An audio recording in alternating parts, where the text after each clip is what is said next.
Hey everyone, and welcome to Almost Cancelled. I'm Peter, that is Connor, and this is our weekly TV news video. We talk about all the week's news, obviously, but we also use this to give any updates on the channel of it as a whole, new things coming up, that kind of thing.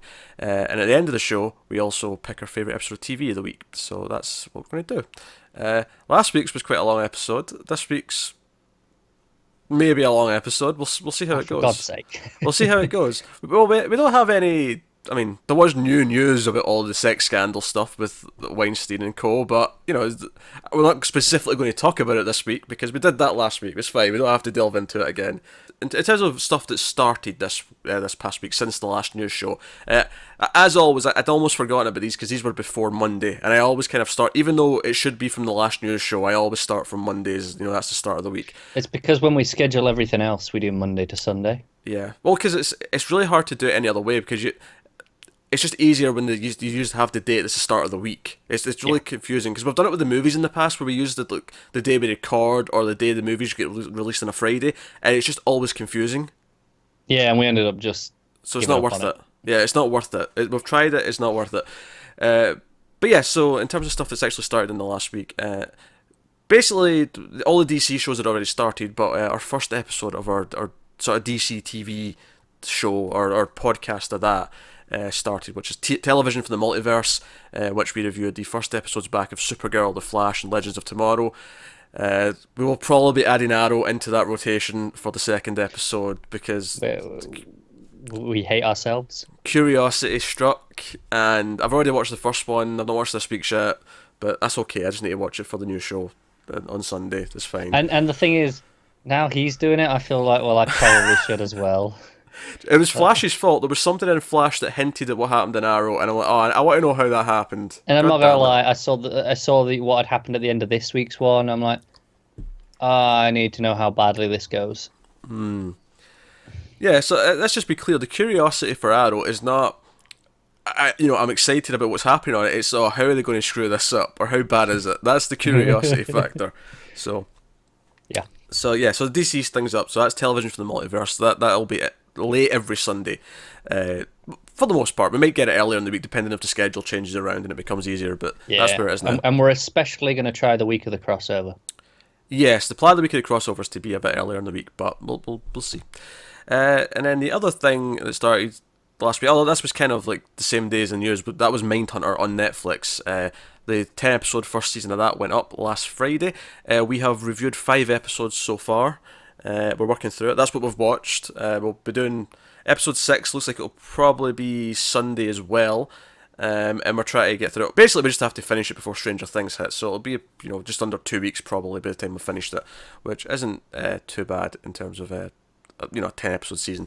But yeah, so that's up. We've been enjoying that. Obviously, since we're still doing it, we're halfway through the season now. So I would recommend that. So check out the first episode. Check out our first episode review. Obviously, we started spoiler free for the first episode, so you can have a look there.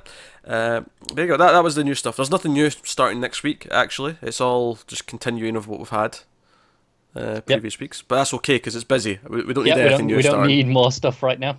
We do not. Not until some stuff ends. Yeah. But we're getting kind of close to some stuff ending. Well, I mean, Channel Zero ends next week. It's the last episode. Yeah, that ends. Yeah, it ends before Friday. You're right. That does. Yeah. Okay. So yeah, that frees up one slot next week. I'm looking forward to the end of that. It's been pretty good. Yeah, it's been good. I don't mean I'm looking forward to it being gone, but I'm looking forward to get to the end of the story. Yeah, we're ramping up. So no, but there you go. So in terms of anything else before we get into the actual news, last week we talked quite a bit about the YouTube adpocalypse and our videos getting hit with this thing. We're not going to talk about it much this week. I just wanted to clarify 1 or 2 points because we asked a very good question in the comments, which I thought was worth bringing up. Someone in the comments asked if YouTube Red was affected by this, like because they have YouTube Red, like is their contribution affected? It is not. YouTube Red is unaffected by any of this, what we talked about last week. So if you're on YouTube Red, I feel the need to point that out because we did kind of use it as a, hey, go to our Patreon if you feel bad for us, but just to make it clear, if you're on YouTube Red, the piece of the pie that we get from that is not affected by anything we talked about last week. I'll be honest, I forgot YouTube Red was a thing. I don't see that many people talk about it as a rule. Yeah, I mean, obviously more people don't have it than do have it, but yeah, it's I thought it was a good question. It's actually a really good point to clarify. So, so that's the thing. But yeah, so we can get into. I feel there was something else I wanted to bring up before we got to the news. I feel there was something else, and it's going to bug me now that I've left it out. I'll see if it comes to me later. Just interject in the middle. But I'm sure there was something else I wanted to bring up. God damn it! Oh, anyway, let's get into some news. We got stuff to talk about. So we finally have a date for The Punisher. Yeah, only a month late.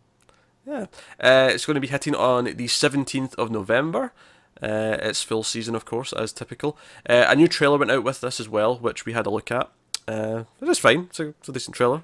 I'm just loving the Metallica in these trailers. I think it's edited excellently, and this is a really nice version in this trailer. Yeah. I don't have a lot to say about the trailer. It looks like an action show. Looks like what I expect from Punisher. I mean, I'm not necessarily excited by the plot per se. Like, a secret government organisation covering up things. I think it's going to be interesting because I don't really care that much about the Punisher as a character. Obviously, we had him in Daredevil, and it was like he was just the big set peacemaker. He wasn't really, a deep character. Really, he had some things, but not enough to make me care about him. And I think it'll be interesting to see if this show manages to make me care. I don't know if I agree with that. I mean, he had some stuff going for him, but I didn't think he was that complex. I seem to recall the most I got really cared about the characters in that season of Daredevil was that episode 4, where it was like Punisher and Daredevil and like their conversations with each other. So I don't know if I'd agree that I didn't care about him. I mean, I don't know what to expect from this, and I don't know if 13 episodes is going to feel too long, because it's felt too long with even the better Marvel shows. 13's felt too long. In every single one, it's felt too long. And obviously that got much worse with Iron Fist, because Iron Fist was just downright terrible. Well, that was too long from the first, 3 minutes. No, more like 15. 6 minutes. Yeah. I think it takes 10, 15 minutes to really just get all the sides of how bad it was. Sure, you get that Danny Rand is terrible in 6 minutes, but you've not met all the other characters yet. You have to you meet Slick brother dude, and I can't remember their names at this point. You meet sister lady, the Meachums. The Meachums, yes, all the Meachums. You meet all them. The only reason I remember that is because I didn't remember their names all season. So it was Brother Meachum, Sister Meachum, and Daddy Meachum. But I remember Kyle. Kyle's a hero. Kyle's a legend. Kyle has given so much to this channel. he gave us vanilla. He gave us the vanilla. But no, it looks fine. It's a pretty reasonable date for it. Middle of November. So, cannot complain. Next up, we have a date and a new trailer for Jean-Claude Van Johnson. Oh, finally. This is going to hit on December 15th. Yeah, okay. Also a pretty good day for it, I think. Did Netflix have anything that day that we're worried about? Not that week. They do have the week before. Okay. But it's okay. I actually it's kind of a nice thing, because even if it's 10 episodes, which it probably is, I think it'll be 10 half-hour episodes. It'll be light and breezy. Yeah, that pilot was so digestible. It was. Now, I actually made the active choice not to watch this trailer, because I've seen the pilot, I know what I'm getting, I don't need to be sold. That's fair. I made that choice. I think that pilot stands out as really strong, because, I mean, how long ago was that now? That was over a year ago?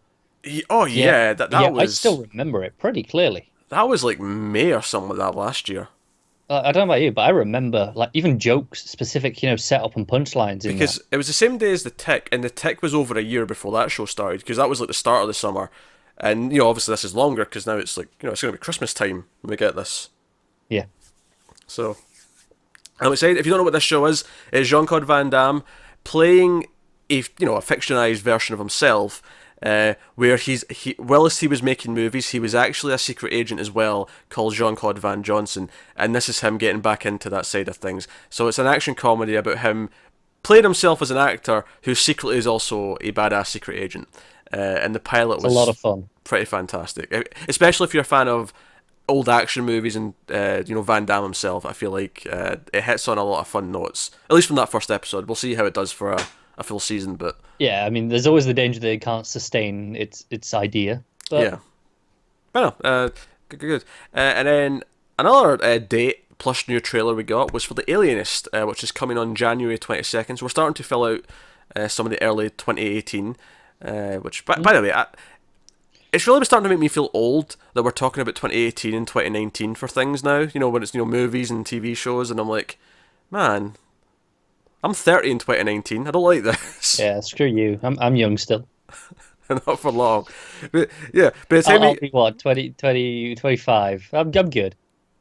You're fine for Avengers 4. I mean, when we hit 2019, I'm only a quarter century. I'm cool. Yeah, it's 5 years of a difference. It's not that much, really. I'm going to take that 5 years. Yeah, and also, you're Scottish, so you're going to die first anyway. That's a blatant lie. But you're fine for Avengers 4, but Avengers 5 is going to make you feel old. I promise you. Shut up. And in movie development time, it won't feel like a long time away, but it actually it'll sneak up and you'll be like, oh crap. Let me have my youth, you prick. No. No, if I feel old, I'm making you feel old. I already felt old at 25. I remember 25 feeling old anyway. Just like, oh man, I'm 25 now. I'm supposed to be an adult. I don't feel like an adult. Yeah, well. What can I say? Adulting sucks. It does. It means you have to go to work. And I worked a 10-hour shift today, and I've got potentially a 12-hour shift tomorrow. And I'm doing this. This is the highlight of your day then, so great, be happy. Yeah, exactly. Me talking to you is the highlight of my day. Oh god. So, so The Alienist is the show about New York's first serial killer. Although, as we've been learning on Mindhunter, the term serial killer wouldn't have been used at the time. Or if it does, we'll be like, no, this is factually incorrect. They wouldn't have called him that. But so we got a new trailer, we got a date, it's January 22nd. I've got a description here, which I'll read for you just because it's been a while since we talked about this. So set in 1896 New York City, amid a backdrop of vast wealth, extreme poverty, and technological innovation, the psychological thriller stars Daniel Bruhl, Luke Evans, Dakota Fanning, and Brian Geraghty. The Alienist opens with a series of haunting, gruesome murders of boy prostitutes. This is a badly worded sentence. I'm calling bullshit on this one. Okay, go on. The Alienist opens with a series of haunting, gruesome murders of boy prostitutes grips New York City. Okay, yeah, no, that's just awful. Yeah. I'm not arguing that one. I'm not touching that one with that's wrong. There's missing words there. I'm going to assume that, which or that grabs New York City. Or grips New York City. Yeah, no, there's definitely something wrong with that one. Newly appointed police commissioner Theodore Roosevelt calls upon criminal psychologist Dr. Laszlo Kreisler, well, that's a great name, and newspaper illustrator John Moore to conduct an investigation in secret. They are joined by Sarah Howard, a headstrong secretary determined to become the city's first female police detective, using as a new sentence, I just kind of ran on there. Using emerging disciplines of psychology and the early forensic investigation techniques, this band of social outsiders set to find and apprehend one of New York City's first serial killers. Good concept, and this trailer was better than the first trailer, which I barely remember, to be honest. But do you know what? I didn't realise there was a first trailer until I went to search for this trailer, and I stumbled across one from before, and I was like, did I even watch that? And we must have done. We did. I don't remember it. Yeah, I remember watching it. I don't remember much about it. This one felt a little bit better, because I think they had more of it done this time, obviously, because it's getting close to release date. Well, yeah, it's a few months away. Yeah. Well, yeah, it is a few. I'm forgetting it's still October. Honestly, don't argue me on that one. Yeah, I was scheduling December earlier on, and I was so my head. Mind, you're 3 weeks away. Yeah, in my head, I'm already in December, so ignore me. But yeah, so I think the trailer, because it showed them finding bodies, and I think this thing that stuck out to me the most is that the moment where they go, could these two killings be the same person? The idea because now we wouldn't even think twice that two murders might be the same person. But that was a radical notion. That's interesting to me. I don't know. I could see this going two ways. I could see it being really interesting and a really good sort of gripping thriller set in a really interesting time where they don't have all the techniques that we do now. Or I could see it being dull as shit because it is going to make more than its use of its time period, and it's going to be lots of people in rooms talking. It'll be very dry. And be very dry. I'm hoping that it finds a nice balance, and the characters are. Yeah, it's hard to tell from a trailer. It looked like it has a decent style to it, at least. Yeah. I'm intrigued. I'm intrigued by it. I hope it's good. I hope it's good. It's been a long time since I've watched anything on TNT. I think the last thing we tried in TNT was Good Behavior. Yeah. Which is a while ago. It's a while ago, yeah. All right, next up, we got some casting news for some things. Ryan Potter is going to play Beast Boy in Titans. This is, of course, Gar Logan is the regular name for the character. That's basically it. I have nothing else for you. There's a short description for the show, but I mean, it's not really telling us much. In the action-adventure series, Dick Grayson emerges from the shadows to become the leader of a fearless band of new heroes that includes Starfire, Raven, and others. I'm down. I mean, yeah. I've not seen him in anything. I know he voiced the main character in Big Hero 6, so I'm confident in some aspects of his acting ability, but I don't know if he can how he is as a physical actor, which is obviously quite important for Gar. Yeah, and I don't know if it was something the article put in themselves to describe the character from the comics, or if this was an official statement from them announcing the actor. But it did mention he was green, so hopefully I saw that, and I'm hoping, because he's not Beast Boy if he's not green. Right, exactly. I think it's quite important. Yeah, personally, he needs to be painted green. I'm sticking to this. Yeah. But no, I'm actually looking forward to seeing what the effects are like when he turns into animals. I'm a little. He's the most challenging character from an effects point of view, I think. Yeah, this it could go bad. Because especially and then those animals have to be green on top of that. Yeah, characters flying and Starfire shooting blasts, that's pretty simple stuff, really. Light effects. Yeah, having these. I mean, I guess because they're fake animals, they get away with it a little bit being kind of artificial because it's not a real animal. Yeah. Being green almost actually helps hide the fact a little bit. It kind of highlights the absurdity of it, so it kind of should stick out. Yeah, it may look okay. We'll see how it goes. I think it's not a question of it being realistic. I don't expect that at all. It's just a question of, does it fit the show? Do I feel like it's taking me out of it because it looks silly, or if it looks kind of cool, kind of idea. All right, so these next couple, I don't think the cast themselves are notable names or stuff that's going to lead to speculation. Sometimes I'll put these in because I want to remind you of certain shows existing and that they're moving along. Okay. So Oded Fehr, you'll know from the Mummy movies and various other things. But also Lisa Gay Hamilton and James Ranson. They've joined the cast of The First, which is the Hulu straight-to-series from Beau Williams, which... This is the one that's the first human mission to Mars, exploring the challenges of taking the first steps towards the interplanetary colonization. The story focuses on not only the astronauts, but also their families and loved ones, as well as the ground team on Earth. Sean Penn's already been cast in it as well. I remember this one. I just wanted to, just chugging along. Not much to say on those names, but just it's still going.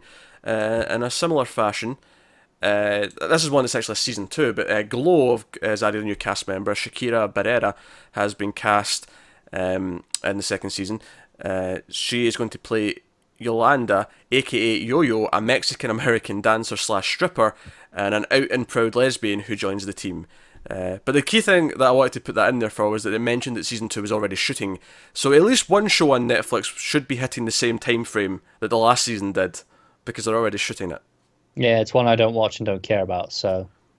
I loved the first season, so I care about this immensely, and since I'm the one who makes the news up, I get to put it in, so... I mean, that's fair. I mean, Netflix are making a big, statement, I think they said how many, something like 80 movies or something next year. They're really pushing their original content, aren't they? The statement they put out, actually, I think this was like an investors thing. Yeah. By the end of 2018, I don't know what the amount was money-wise. They're saying we're going to invest so much money, but by the end of 2018, we want 50% of our content to be original.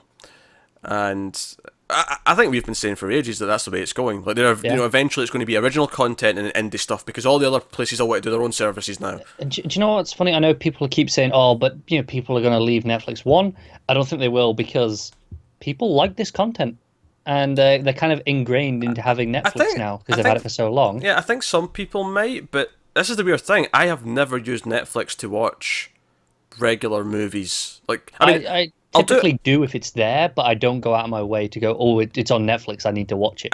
I think I'm in the 4-5 years I've had Netflix, I've maybe watched like a dozen movies on it. That aren't original stuff. Like, in terms of movies that were released by other studios and stuff. Like, I feel like I very rarely do that. I rarely find myself browsing Netflix because most of the mainstream stuff that gets added, I'll say that again because I butchered that word.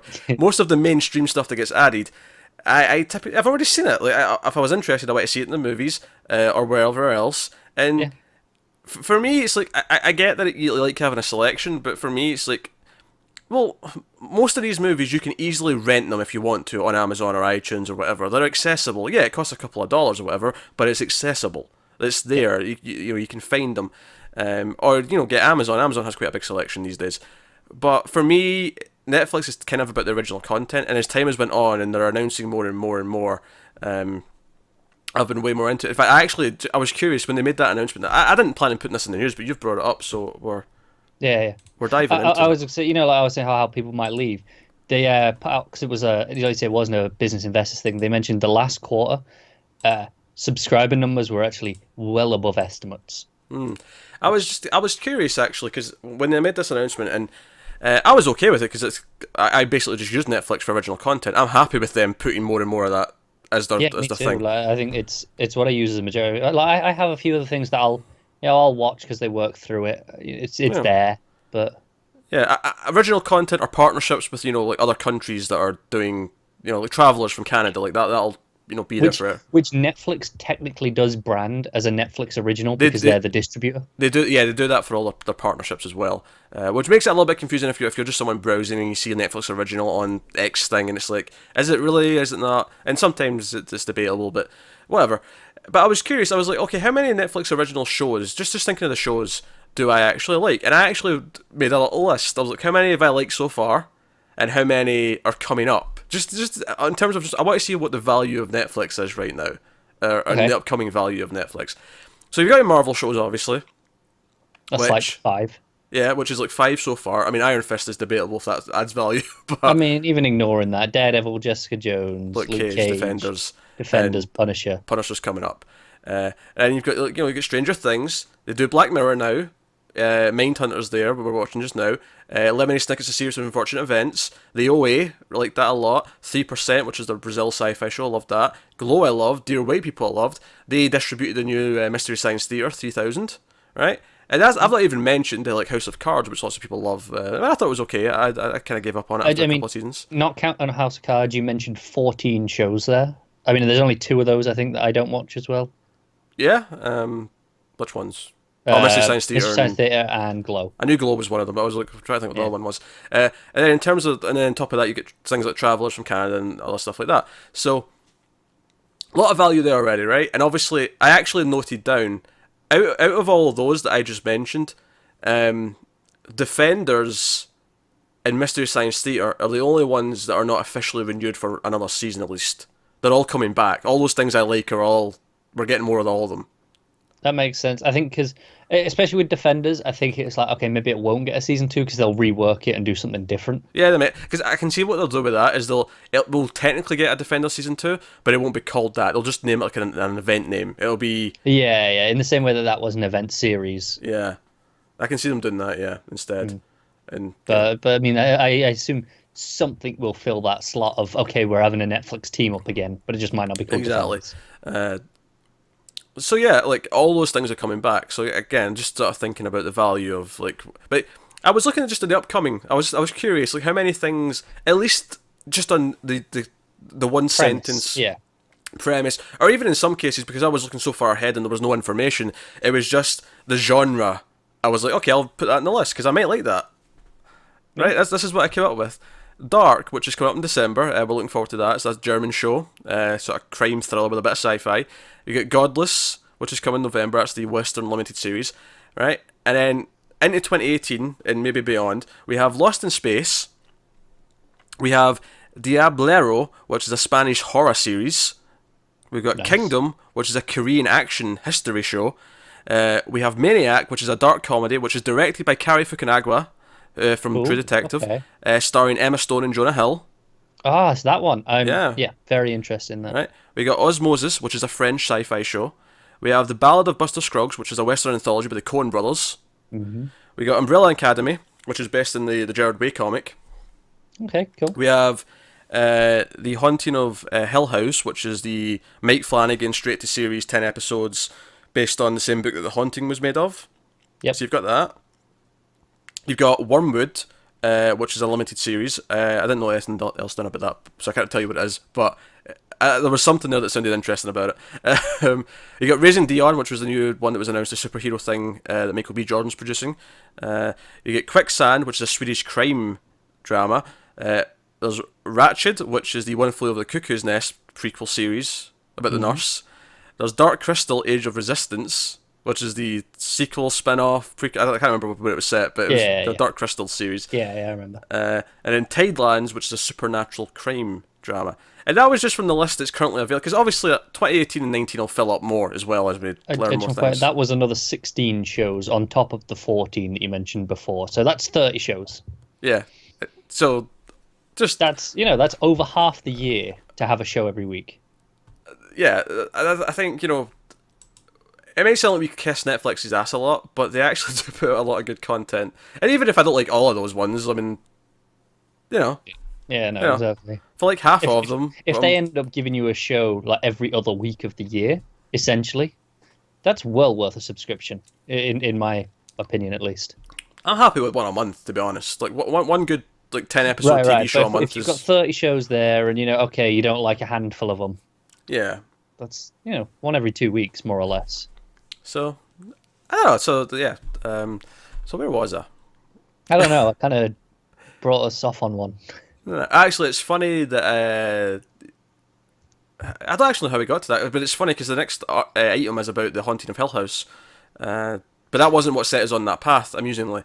No, we were talking about something. Glow. There was season 2 of Glow. Oh yeah, that was it. Yeah. Again, it's just that's why I've forgotten. I didn't care. Yeah, it's just reminding you that this is still going. Haunting of Hill House, they added a couple of cast members, kids who are playing the kid characters. It's based on Shirley Jackson's classic 1959 novel, 10 episodes straight to series, reimagining draws from the original classic ghost story whilst expanding on the mythology of the Crane family. So, yeah, just a little bit there. And then last little bit of casting, again, just to remind you that this exists. Owen Teague is going to star in the Hulu pilot Lock and Key, which, notably, he was in It, and Andy Muschietti, who directed it, is directing the pilot. And he's the third cast member from the movie to join the pilot, so there's some... Yeah, favoritism going on. Yeah. But I'm glad to see that's moving on. There's so many comic book shows over the years that have been given, orders, pilots, and then never heard from again. Yeah, so this one's coming back, because this had a pilot already, and now we're getting a new version of it. It's just a quick description here, just to remind you. Lock and Key is an adaptation of the IDW comic by Joe Hill and artist Gabriel Rodriguez. The project revolves around 3 siblings who, after a gruesome murder of their father, move to their ancestral home in Maine with their mother Nina, only to find that the house has magical keys that gives them a vast array of powers and abilities. Little do they know that a devious demon also wants the keys and will stop at nothing to attain them.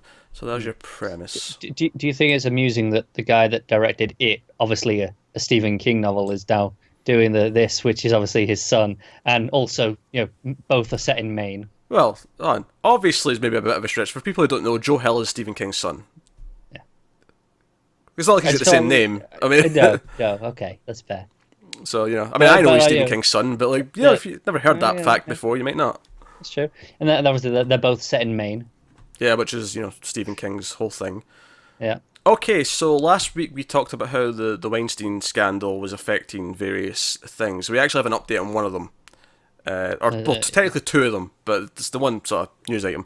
is we talked about how Amazon had 2 shows in development with them. One was already shooting, that was the Romanovs, which is more likely to still be around, and it is going to still be around. They're moving forward with that, but they're just kind of like funding it entirely themselves now, because the Weinsteins were meant to like fund like half of it.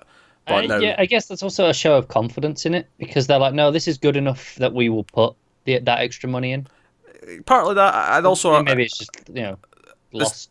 The cynical point for me would be that, well, it's already shooting, so it's more, they're actually wasting more of they what don't they've want to done. lose the money. Yeah, no, I'm with that. However, the David O. Russell one, which starred Robert De Niro, that big one that was getting in development, that is canned. That's not happening now. Oh, that's fair enough. So I mean, small loss, I guess. As far as what Amazon have announced, ones that I'm really interested in. It wasn't that was one lower on the list. Yeah, it wasn't one that I was super pumped about. I mean, it had big names attached, but it was still untitled. Like, it was so far away from being made that. Yeah, I feel like okay. I mean, it sucks that we actually lose anything because of this whole bollocks. But if we're gonna lose something. Yeah. All right. So here's an interesting little tidbit. Nielsen, Nielsen, as in the ratings, Nielsen ratings, who do the ratings readings for US TV, they're the ones who give us all these demographics and the millions of viewers and everything every week. And obviously, one of the things that they've been kind of falling behind on is the fact that people are watching TV in different ways. They're watching on demand. They're watching via streaming services. They're watching all these different platforms. Yeah. And they don't count any of that. And for the record, Nielsen don't even count all the TV viewing. Nielsen only count for people who have Nielsen boxes. They use an algorithm to multiply it to make it fit the whole extrapolate country. Out. Which is kind of ridiculous in a lot of ways. Like, I've often wondered how reliable those. I mean, I'd say relatively. I mean, I'm just thinking, in terms of like political polling, which is a similar idea where they poll a certain amount and then extrapolate outwards. Yes, but people who take part in political polls don't apply to do it. Whereas with a Nielsen box, you actually have to opt in to it. That's true. So you're getting people who want to affect it in a weird way. Yeah. Over everyone else. So it's always been a bit shaky as to what they actually mean. But they announced this week they're actually going to start reporting on Netflix numbers along with some other things. Apparently NBC Universal, Disney ABC, A&E Networks, Lionsgate, Warner Brothers Television, and 3 more they won't be naming at this time are all on board with this, and they want to try and give demographics and more numbers for Netflix streaming, and they're also saying that Amazon Prime and Hulu will be expected to follow in 2018. This is interesting. This is an interesting idea. The curious part of it, though, is that Netflix said after this announcement that they are not involved with this and they do not have accurate numbers. We do not give our numbers out to anyone. They basically said... I knew that was going to be the case. I haven't read the story, but I knew that was going to be the case because they've always been incredibly cagey with their numbers. They've not wanted to tell us anything. So it's kind of the thing where I'm like, okay, Netflix are saying they're not accurate, which could either be true or lie, but we're going to have nothing else to go on, so we might as well just take their numbers and go with it. Yeah, I think up till now, the only thing we've ever had is, like, I think it was like the phones or the TVs that listen in, like the Google Assistant, Siri and all that, and they listen at what show's been on and reported it through that. And we got, a bunch of statistics for that once. That's the only time I've ever heard about Netflix, hard numbers. Yeah, so we'll have something to go on, but I mean, I suppose, like, if they're all out by the same amount, at least we can have, like the increments. Well, I mean, yeah, that's it. We can still see how much one show is performing versus another. Yeah, unless they're varying so well that it's not the same difference. Like, if one show's over-reported, one's under-reported, then it's all out the window and nothing means anything. That's true, yeah. So, I don't know, but I thought that was an interesting tidbit to put in because it's, potentially... It is, yeah. Not that we talk about ratings that much, but... No, but they're important, and unfortunately, they shouldn't be as important as they are. But that's reality. I wonder if if at some point it gets so much that this is going on that Netflix kind of have to start showing some numbers. Yeah, I wonder if all the numbers look worse than they are, and they're like, "Oh, we can't have this. We're going to start giving out official numbers." Yeah, exactly. I mean, it's a weird one though, isn't it? Because numbers don't really matter to Netflix in the same way they do to. Like a network where the numbers determine how much they can charge for No, advertising. we've talked about this before. Like Netflix almost value just people talking about the shows on social media as much as they do actually just watching it. social engagement versus the actual watching. So hey ho. All right, so we're ready for new shows in development. Cool. Starting with the comedies as we always do. So Mindy Kaling has got 2 shows in development at NBC, both comedies, and both of them are with other people who worked on the Mindy Project. Surprise, surprise. So just no connection there at all. Like, she's met these people never before. Like, just. I know. You know what? I like Mindy Kaling, but I've not really watched the Mindy Project. I've seen like an odd episode here or there. I watched the pilot back when it started, and I just wasn't. Well, it was okay, but I wasn't that compelled to keep watching more. The first of the 2 shows is untitled currently, but it's with Lang Fisher, who is one of the producers, writers, and directors on the Mindy Project. The series would follow the dedicated diplomats of a small US embassy in the Caribbean who are suddenly thrown into chaos when an unqualified, ignorant, and hard-living oil man is appointed as their new ambassador. That's not a bad concept for a comedy. That sounds pretty fun, actually. Yeah. I can see a very Parks and Rec-esque tone from that. Yeah, I know what you mean. You got this oil tycoon guy, like, making all these wacky decisions that everyone else hates, and they're all trying to like damage control for him. I can see that being fun. Yeah. I can see it working. The second project is called Venice Beach Venture, and it's created by Matt Warburton, who is a co-showrunner of the Mindy Project. It is described as a workplace romantic comedy set amidst the booming Southern California tech scene, where a brilliant young female engineer faces a exasperating workplace and an arrogant billionaire boss at an elite venture capital firm. Haven't we had like California tech industry, like isn't that like the 5th one this year? Yeah, I think all the other ones were very specifically Silicon Valley. Except the one that pretended it wasn't because it used a different name, but it was. Oh yeah, it was something beach. You're right. I remember that. Yeah. That was funny. This also has a beach in the title, actually. It does, but this one isn't like describing it as Silicon Valley, whereas that other one was. It was just like, but it's not Silicon Valley. It's fine. There's no reason why this one can't be funny as well, but the other one just has a more interesting premise, I think. No, I agree. I think they're both single camera. It doesn't actually mention, but I would assume, unless otherwise stated. All right. So NBC, they've also given a pilot commitment to a Close to Heaven, which is a single camera comedy from Brad Copeland and Aaron Kaplan. It's based on a Swedish TV show called Halvvägs till Himlen. Yeah, that's not bad. Honestly, I think you did a reasonable job with that one. I think if I just shout it like a Viking, it just sounds good, no matter what I'd say. I think anything Scandinavian does, yeah. Yeah, just go, sound confident and go for it, and it'll sound good. So, in Close to Heaven, an eager young minister arrives to be the head pastor of a small-town church after years of missionary work in Africa. He dreams of enlightening the community with his bold new ideas and well-intentioned enthusiasm, but discovers the church isn't quite ready for it, or him. Okay. I mean, could be interesting. I could see I can almost see Sounds like it's going to be a strong social commentary. Possibly. I can also see it being, again, kind of Parks and Rec, where you've got this town of characters who are all kind of wacky and kooky and don't like his... to think of, like, Leslie wanted to do something silly, but in this case, it would be that the character wants to do something that's a good idea, but everyone else is too weird to, like, let them just do it. Yeah. I know what you mean. And I don't want to just compare everything to Parks and Rec, but it's kind of... I feel like you do that a lot, actually. It's because it's one of my favourite comedies from recent years, so whenever it's a workplace comedy, I'm hoping for Parks and Rec. I'm hoping for that tone, which trial and error gave me, so I'm not going to, it happens. I like Parks and Rec a lot. I mean, I do, but I don't need another one. That's absolutely fair. I am more than happy for them to give me something that I can't even predict, and give me something new that I'd like. But I can only go on what I can compare things to right now, and I can see that.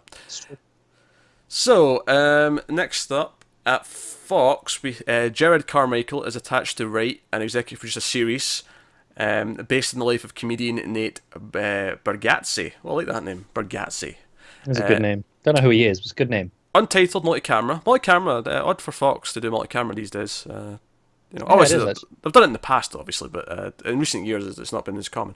Which has received a put pilot order at the network. It deals with Bargatze's struggle moving back home to Tennessee and being caught between his wife and opinionated parents. I feel this is like the fifth comedy this year where it's someone moving back in with their parents or back to their hometown, and it's like, oh, they're all conservatives, and I'm like, and this doesn't specify that specifically, but it's still not a far cry. It's the idea away of from it. generational gap. Yeah.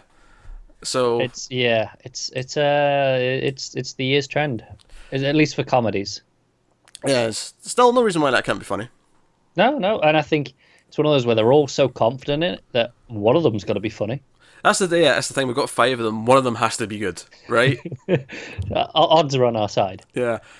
What's funny is this next story, this next show, also at Fox, also a multi-camera comedy, also coming from Jared Carmichael.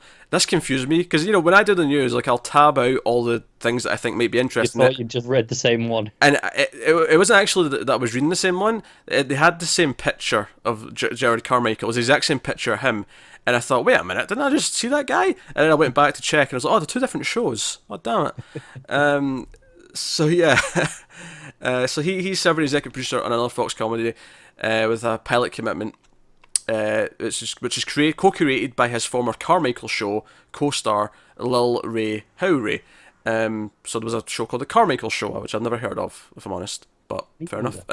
This is also multi-camera. It's untitled currently. It would star Howry as a fictionalised version of himself, a prideful self-made success who lives by the code to always believe in yourself and great things will come. Huh, sucker. No, I thought that was a funny little jab. Alright. Connor's the opposite of that. Never believe in good things, and good things will never come. I don't know about that. Got plenty of good things. Okay. Time off isn't one of them. Got a nice view. I mean, only when I don't look in that screen and I look at it that way. I meant out the window. Just making sure. View's not bad actually. When it's not really foggy. Making a jab at my appearance there when there was no call for it. There's always call for it. How dare you? Let's be honest. But he finds that attitude is put to the test when he learns his wife is having an affair with his own barber. I was expecting brother at the end of that sentence, not barber. Yeah, no. When you own B, yeah, you don't see barber. He tries to rebuild his life post-divorce as a long-distance single father on the west side of Chicago on a quest for love, respect, and a new barber. Do you know what? I always find it really strange when people talk about having a set barber, but there's. It's weird to me. Yeah, I'm not close with any barbers myself, I have to admit. It's a concept that's just lost on me, but it seems to be a thing that people are insistent is real. I think it just depends on where you grow up, and if you're someone. I don't even where you grow up. I think it's just if you're someone who goes often enough that you get friendly with your. Because we're clearly both guys who kind of just let our hair grow out a little bit. We're like, oh, yeah, I maybe go like 3 times a year. Yeah, like eventually, I'm like, I guess I have to go get it cut because I don't like going. Like, clearly some people like going every like 2 or 3 weeks because they like to keep it really tidy. Yeah, no. No, I leave it till it annoys me and then go, and then another 3 weeks or so where I'm like, now I'm sick of it. So we're strangers to people. Yeah, it always goes past the point where I'm like, there's a point where I should go, and then there's a point 2 months later where I finally give in and go. Yeah. That's basically what happens. So, another Fox comedy in development. Oh, did you like the sound of that last one? I mean, it sounds fine. The barber part was the best part of the description. It was different, I'll give it that. Yeah. Alright, so another Fox comedy. This one's single camera, though. It's called Reservations. Created and written by Lucas Brown Eyes, Reservations is based on his real-life story. The comedy follows a Native American family that trades their impoverished reservation for Los Angeles, a move inspired by the dreams of a 14-year-old boy to live in Hollywood. But adjusting to the life of this new world of Teslas and $10 lattes proves to be weirder and more complicated than this loud, proud, and tight-knit family was expecting. So you got your fish out of water kind of vibes there. Could be fun. Make fun of Hollywood. Yeah, make fun of Hollywood. I could see that being kind of... Be like, oh, how ridiculous is all this shit? Yeah, this is so superficial. Like what? You know, what is Yeah, all this? I can see how it goes. Could be fun. I almost want to see actually. Like they mentioned the $10 latte. I want to see them in Starbucks and like they ask for like a latte or Pumpkin spice latte, of course. whatever drink they want, and they like say, oh, that'll be like $8.50, and like, excuse me, excuse me, where they come from? Like I don't know what.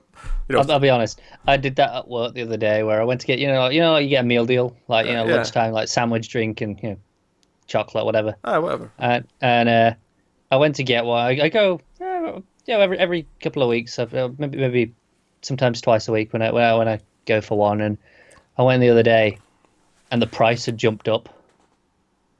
And there are signs in the shop saying, oh, it's this price, but I didn't see them.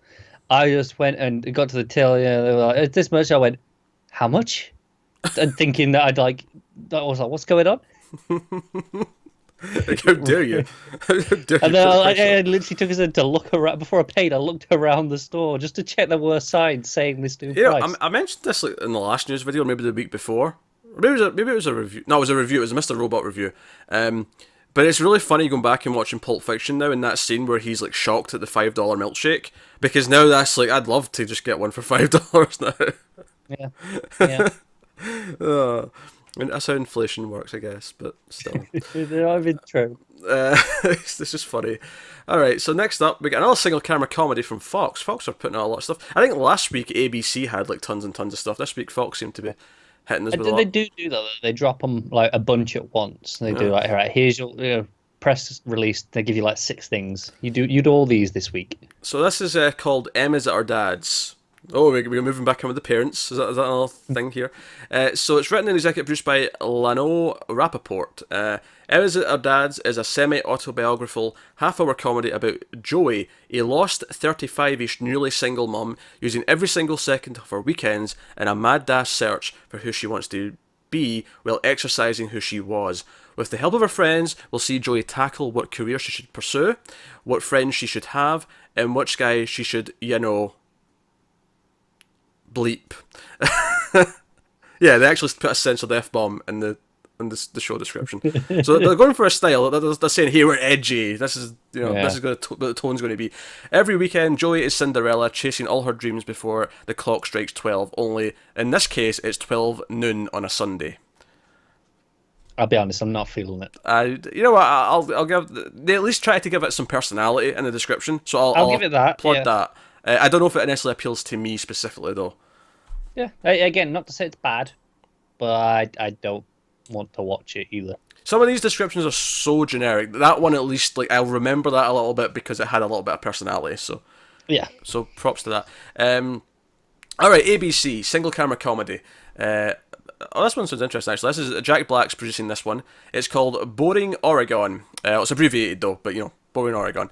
The series is described as an ensemble comedy about a small town with a serial killer on the loose. It follows Jonah, a police officer who is determined to stop the killings while the rest of the townspeople remain dead set on not letting it affect their day-to-day lives. Also, points for the use of dead set when we're talking about a serial killer in the town. It's pretty good. I'm good. I'm happy with the pun. Yeah, I'm okay with this. Sounds interesting. I'm good with it. Again, I can see this being a quirky town with lots of characters who have their own opinions on the killings, and I can see some really goofy like murder scenes playing out like that. You get the goofy like kill scene at the end of an episode as the cliffhanger. Yeah, and I'll be like, no, I'm doing my job. I'm going to work, and then get killed on the way to work. Yeah. Or it'll be someone that'll be an asshole all through the episode, and then they'll die at the end. You'll be I hope they die, and then they do that. You'll be like, yeah. You'll be rooting for the deaths. I see potential. It's an okay idea. Also at ABC, we have White Dave, which is a single camera comedy. So it's written by David E. Talbert. It's based on his real life experiences. White Dave is about a young African American teenager who has grown up in an all white suburb. Suddenly moves back to an all black neighborhood when his mum remarries. So it's kind of like he's a fish out of water again, just kind of by circumstance. That's an okay idea. Yeah, I mean, it's alright. I can see it working. the idea that they call him White Dave, even though he's black, is kind of amusing because they see him as because he's got a white personality because of where he's grown up and where he's they lived. see him as the white guy. Yeah, that's an interesting idea. I'm cool with that. Yeah. Also at ABC, New Girl creator Liz Merriweather has teamed with one of the comedy's longtime writers, J.J. Philbin, for a new single camera comedy. It's got a pilot commitment. It's untitled right now, but it's written by those two. It revolves around a group of single parents who lean on each other as they raise their kids and look for another chance at love, or at least sex. All right. Yeah, pretty by the numbers. Yeah. Not much to say. But again, no reason why it can't be funny. No reason why it can't be good. No, it's true. Next up, CBS is developing a single camera comedy, and it's from the creators of Crazy Ex-Girlfriend. It's called Big Men. The series would follow an Asian American rookie professional basketball player who dreams of a baller lifestyle, but standing in his way are his 13-year-old twin sisters, whom he co-parents with his overbearing immigrant father. Okay. I've only seen like 2 episodes of Crazy Ex-Girlfriend, but I do quite like it. It's got a style, if nothing else. It knows what it wants to be in its sense of humor.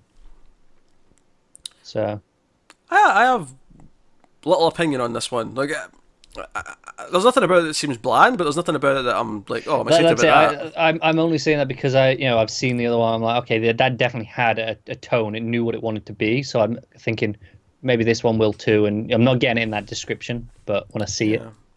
So that's that's not a comment. There's one more. Bonus round. I was thrown by the platform here. YouTube Red is doing a comedy. It's going to be 8 episodes long. It's funny that I mentioned at the start of this that I never really hear about YouTube Red. YouTube Red has announced a TV show. 8 episodes. It's a female comedy series starring Carly Craig. It's called Swipe Right. I'll give you one guess. Oh, I'm out. Honestly, this actually doesn't sound that bad, right? Okay. Don't prejudge it too much. You can tell I don't really know how Tinder works when I don't know if Swipe Right is good or bad. I think that's the good side. I don't know. I've never used it, alright? What do you want from me? Yeah. Swipe Right revolves around 3 women after a lifetime of saying no, has left her single and miserable on her 31st birthday. That's the second 35-year-old. We had another one a little bit up.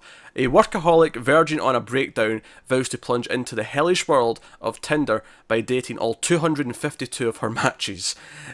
Spurred on by her sister, a young married woman experiencing a 7-year itch, the sisters are joined by their recently widowed mother, now also part of an online dating scene, leading to a multi-generational comedy about relationships, both romantic and familial. What I kind of like about this premise is that it's basically My Name is Earl, but with Tinder. Yeah, and I really like My Name is Earl. Mm-hmm. And I've missed having a show like that. So self-deprecating. Yeah. So could be down for this. Yeah, I don't think it's a terrible idea. Like, I mean, I wasn't like when it said Tinder comedy show. Like, I don't really know if I like this, but like that's actually not a bad premise. Like, she's going to date everyone. Although I do have to say, like, spent her entire life saying no, or after a lifetime of saying no is the phrasing that bothers me.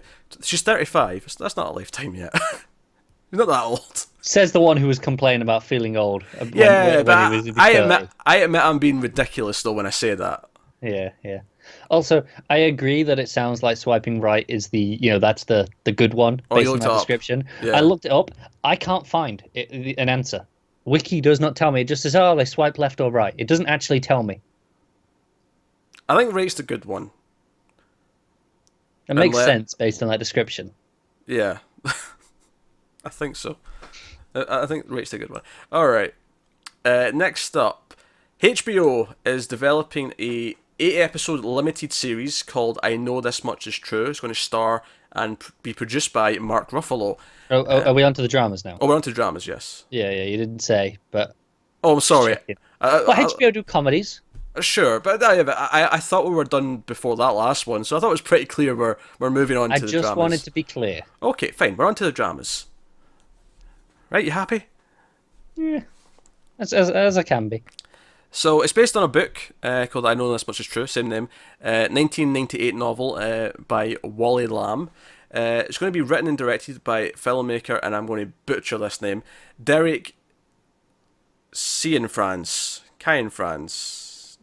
which I'm sure is completely wrong. It's a foreign-looking name. I'm sure it sounds completely different as if you actually pronounce it properly. I have no idea what you're trying to say. It is the director of Blue Valentine, which is a very well-directed movie, so that's worth noting. Okay. It's C-I-N and then the word France. Oh, sorry, C-I-A-N and then the word France as one word. Seinfeld? So it's described as an epic family saga that explores the American identity following the parallel lives of twin brothers Dominic and Thomas Birdsey throughout the latter half of the 20th century. Ruffalo is playing both brothers. Okay. I like Ruffalo well enough. Yeah, there's not much to say there on the plot. I'm not sure what it's really going to be about beyond two brothers. But I like Ruffalo. Blue Valentine was a really well directed movie, so there's creative talent there to yeah, that's usually enough to get me interested at first. When at this early stage is either a premise or talent. I don't necessarily need both yet. Yeah. And talent can because talent can take something that sounds like look at Mindhunter right now, which we're enjoying. Like typically, if you give us that description, but it was on CBS, we'd just kind of ignore it and assume it was going to be X. I mean, I'd say something. Look at the Orville. We should love what that is as a premise. Yeah, absolutely. Exactly. Maybe not. That said, it tells you what kind of person I am. When I got to the sentence, it said following the parallel lives, and I was really hoping the word after parallel was going to be universes, but that's just me. We've been talking too much this week. No spoilers. Next up, Netflix has added another foreign language show to their slate. This is not made by them originally. This is one that's already been made in France, and they are taking it on for worldwide distribution. But whatever, it's good as. I'll watch it anyway. So it's called The Mantis, and it is a French serial killer thriller. I like that. I feel like I've heard about this before. Well, it's already aired in France, I think. I think it just finished airing in France. Yeah, but why would I have heard about that? I don't know. Maybe you were on the French part of the internet and you stumbled into it. I don't know. What do you want from me? We've got a date for it as well. It's actually going to debut on the 29th of December, which I actually think is a really good time for this. I mean, aside from getting absolutely hammered for New Year's, yeah. Whatever, but there's not going to be a whole lot else on. I'm just saying, I'm going to be hammered and then hungover. I do not want to read subtitles. Well, there's what you want to do, and there's what you have to do. But yeah, so December 29th. It's going to be six episodes this season. So it centers on. Is that just Jean? It's Jeanne. Is that just Jean? Yeah. Yeah. I'll go with Jean. So. Jean de Beer is the character, aka the Mantis. She's a famous serial killer who terrorised France more than 25 years ago and is forced by the police to come out of solitary confinement to help hunt down a copycat killer. De Beer agrees to collaborate with the investigation, but only in one condition: if her son, who is now a cop, will work by her side. And that sounds pretty good. Sounds reasonably interesting, actually. Yeah, I like that. I like that she's like, I'll do it. But because I assume that her son's maybe not spent not invisited or anything like that. He's stayed away. Yeah, probably became a cop because of her. Yeah, kind of maybe feels guilty, wants to right her wrongs, sort of thing. Also, I like that it's a female serial killer. We don't see that too often. You don't see that very often, do you? So I'm cool with this, and I like that because you kind of have a little bit of Hannibal Lecter in that she's helping assist with this new killer. But I like that it might have a different twist on it, in that she might actually just genuinely want to spend time with her son. She may actually have a noble... Yeah, there's that double idea of it. Yeah, the emotional reason that actually might be a proper good reason, and not just that she wants to mess with things. And play the games, yeah. Yeah, so it could be good. So we'll definitely check that out when it hits. Like I say, I think it's a good time just in the sense that it's only 6 episodes, and it's a foreign show, so it's nice that it hits when it's quiet, not a lot of things on. So I think it's a good time for it. So add that to your schedules for December. Done. Good. Just thought about it and added it. we've got a drama in the works with no network yet. It's been shopped around at your cable and streaming outlets and that kind of thing. I think it shows you how I'm a little bit out of it tonight. When you goes, there's a drama in the works, and I thought that was going to be the end of the sentence for about half a second. Okay. I'm not with it. So but there's talent attached. We've got Alfonso Cuarón to helmet, and we have Casey Affleck to star in it. So they're looking for premium TV, so cable streaming, that kind of thing. Now, admittedly, we don't have a whole lot on it at this point. We have no title, and we don't really have a plot description either. This is actually kind of an early one that some people just kind of found out about, is like in the works. Do we have anything? We have a genre. Okay. There's some, but it's a horror show that'll track the origins of a cult. That's all we've got. But we have Alfonso Cuarón, Casey Affleck, horror show, cult. That's what we've got. And Cuarón is directing and producing and writing. I think if you just said that there, I didn't need the rest of it. That would have been enough for I'd gone, yeah, I'll watch it. Cool. I just make it digestible. That's the thing. If I just shout out bullet points like that, it's going to be a really weird video to watch. Could be an interesting experiment one week. Alright, next up, CW is developing another DC Comics TV show. This is potentially DC show number 6, should it go through. And weirdly, it's not produced by Greg Berlanti. However, it is produced by Elizabeth Banks. So much about this was unexpected. I was equally confused and more than okay with that when I saw it. I'm so like, I really didn't think they would be looking for another DC show. Although this one might be again very separate, kind of like how Black Lightning is looking like it's going to be. But this is called Project 13, and it would center on DC characters Tracy 13 and her father Doctor 13, Terrence 13 specifically, and. It's a paranormal show. Basically, it's described as this. Titled Project 13, the one-hour drama would centre on Tracy, a 20-something forensic scientist and believer in the paranormal, who discovers her own hidden extrasensory abilities when she joins her estranged skeptic father to investigate mysterious cases of the paranormal and unexplained phenomena. So, it's a DC show, but it's very much a different genre of DC show. You know what this reminds me of? iZombie. Where they took the idea and then made it into a CW show. I can see them doing a similar thing here. I can see it pairing really well with iZombie, actually, to be honest. I could see it swapping with this, because iZombie's only half seasons. Yeah. That's what I mean, pairing. In the schedule, I can see that being its ultimate number. Yeah, I can see it doing that. I like Tracy. I'm not super familiar with her father, because when they announced this and it was Project 13, I'm like, what the hell's Project 13? And I'm a DC guy. And then you said Tracy 13, I'm like, oh, okay, Tracy 13. Yeah. Right, that makes more sense.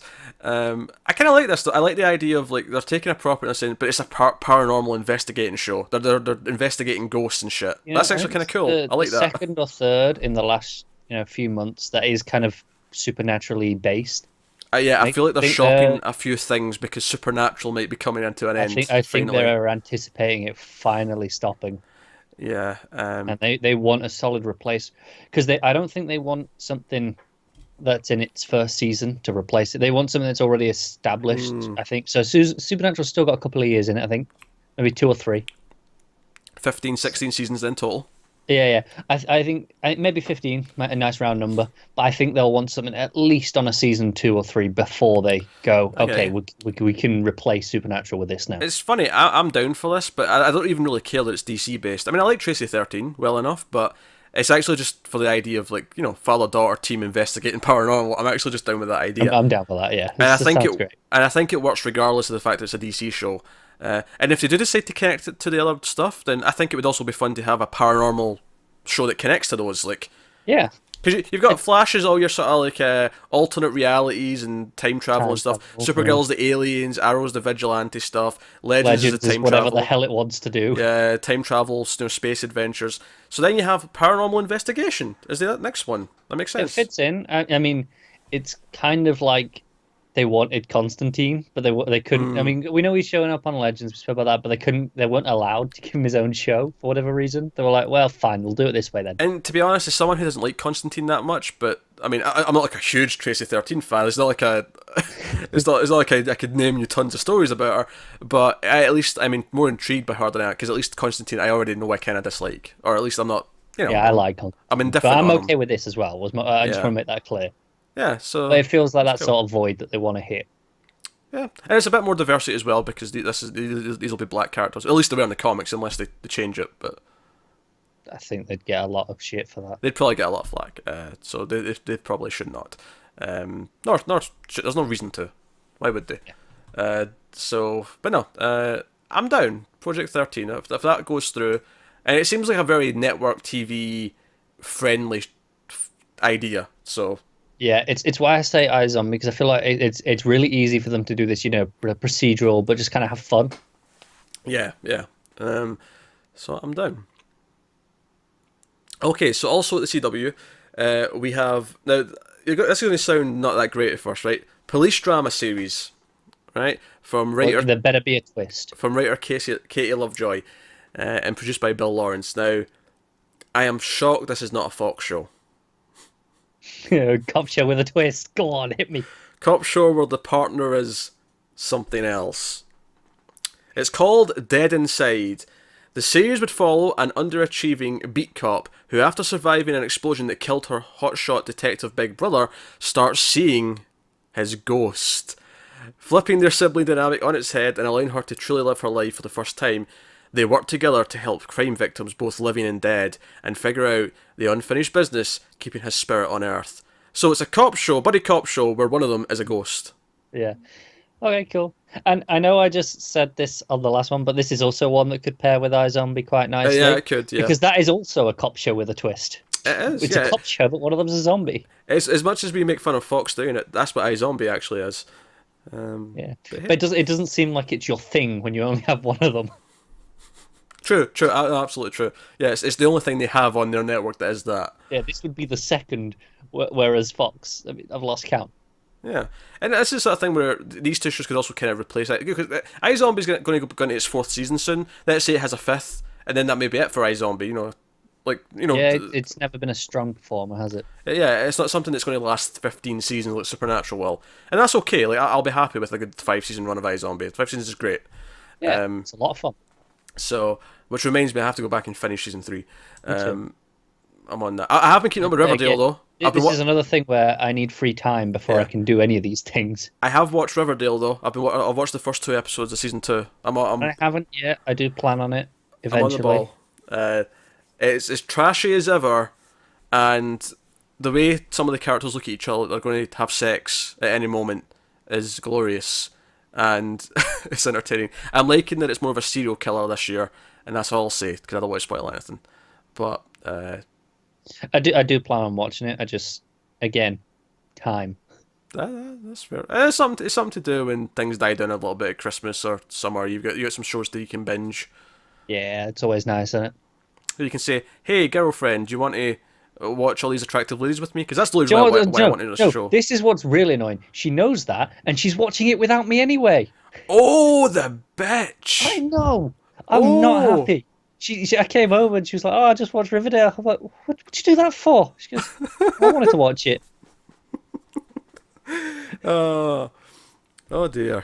Oh well. Anyway, I was not impressed. So another CW show. Given how many slots they've actually got in their schedule, they must be predicting that all the new shows this year are probably getting shafted. I mean, they do this a lot, though, don't they? I feel like every year they do this, and we always say, "Oh, they're going to have to expand the slots at some point." And they never do. Well, some stuff is ending, and I think most of their new shows now are always half seasons. They typically never just give a... It's because they've had to get creative because they haven't got that many slots. So it's like, well, you're only getting 13. Yeah, so they've been doing this thing where a lot of shows only get half seasons. I mean, iZombie's just been kind of permanently that since, Yeah, its first season was short. They gave it a longer second season. It wasn't full length, though. It was like 19. It was like a funny number. Yeah, but it was longer. Yeah. And then knocked it back down again for 3. Yeah. I think it was. I don't think it was quite as short, though. No, it was. It was 13. Oh, was it? Okay. Yeah, and I think 4 is also going to be 13. So, which is nice. It's nice that it's not like a death sentence that it's getting less episodes. Like, oh no, it's just fine. It's going to be a 13-episode show. That's cool. We can just keep doing that. Great. And it's also because they know they'll have that coming in, because, if for the stuff that doesn't work before Christmas, they've got iZombie to come in and take a slot afterwards. That's dependable. Yeah. Not a huge hit, but dependable. I think it's a benefit to the shows as well, because they're not going, oh, we're going to get a back 9, and then, building it around that. They just go, no, we've got 13, we'll tell our season, and that's that. And then we can go, and then it's enough that they can go, right, how did that work? Do we want to renew that? Because I believe Riverdale has been bumped up to 22 for its second season, which I thought it would be. It made sense that was going to. I think it was especially natural, since when they shifted it up to the start of the year. Yeah, and they also, like, the first episode back was like double or triple the ratings of their finale from season 1, so people caught up over summer. They've got a big audience for it. It was interesting. I know Flash didn't do too great on its premiere. None of all the DC shows were down. Yeah, but Flash was notably the worst. Was it? Okay. Yeah, and but even in terms of social engagement as well. I wonder, like, because we've not lost any of those CW DC shows yet. I wonder what happens when they want to. Like, do they, instead of completely like axing them, do they then switch some of these to 13? Because our Legends is shorter. Do they say, oh, we'll keep Flash and Arrow around, but we'll maybe knock them back a bit and say, I think they'll want to keep one of them at 22 permanently. Like, they'll want at least one of them year round as a through line. Yeah, I can see that. I'm ready for less Arrow though. If they want to cut down Arrow, I know, but annoyingly, I feel like that's the safest one, because that's the flagship. It's knocking down that is a bad sign. It looks bad for the line, even though. Well, I don't know. I'd argue because it's the oldest, and it's in season 6. That's the one that naturally should end first. So it's okay. Like, you're just saying, oh, no, that's had however many years. It's just time for that to end. I agree, but I think judging, it's the same thing with Supernatural, isn't it? It's that to them, they're looking at this going, that's kind of got to outlive everything. It's got to be that big thing. It's got to prove that they can do this. That logic is bullshit. I'm not saying that I disagree, and I'm not thinking that way. I'm saying it's bullshit, though. I agree it's bullshit, but I genuinely think that's what they're looking at it. Alright, so also at CW then. This is called School for Psychics. I'm in. Based on Casey Archer's upcoming book series. Yeah, the first book's not even out until April next year, so this is something where they've been developing this alongside the publication of the novel, which we see sometimes. In School for Psychics, when a nameless, jaded young woman learns she has powerful, latent psychic abilities, she is recruited to join a secret government program for gifted individuals. She must quickly hone her newfound skills to help uncover the imminent threat to psychics that has an unexpected emotional connection to the mysterious murder of her parents 2 decades ago. So, it's Harry Potter with psychics. This is so CW. And like, I wouldn't be surprised if CW commissioned this book to be written. It's like, hey, write this book so that we can do a show, and then we can just steal all your work. You do all the hard work, but you just do this for us. Now, I think this could be good. I have to, honestly, though, be a bit critical and say I can kind of see this just falling into the same bullshit drama that I'd expect from it. Yeah. And also the title kind of sucks. I mean, it's too descriptive for me. Like, I feel like that they're going for the whole, Xavier's School for the Gifted Youngsters. They're trying to create that, but it just sounds so boring. School for Psychics, like. I mean, it's what it does. What's what you get on the tin, isn't it? Yeah, but I disagree that title should be that though. No, I know, I do as well. But I feel like, especially network TV, they want that. Give the school a name and then name the show the name that the school is.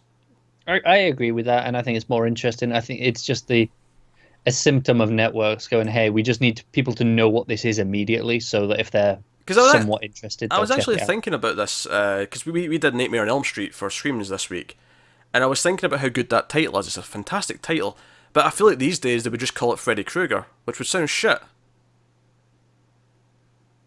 I don't think they would. Here's my argument. Here, you're saying School for Psychics. You know what it is.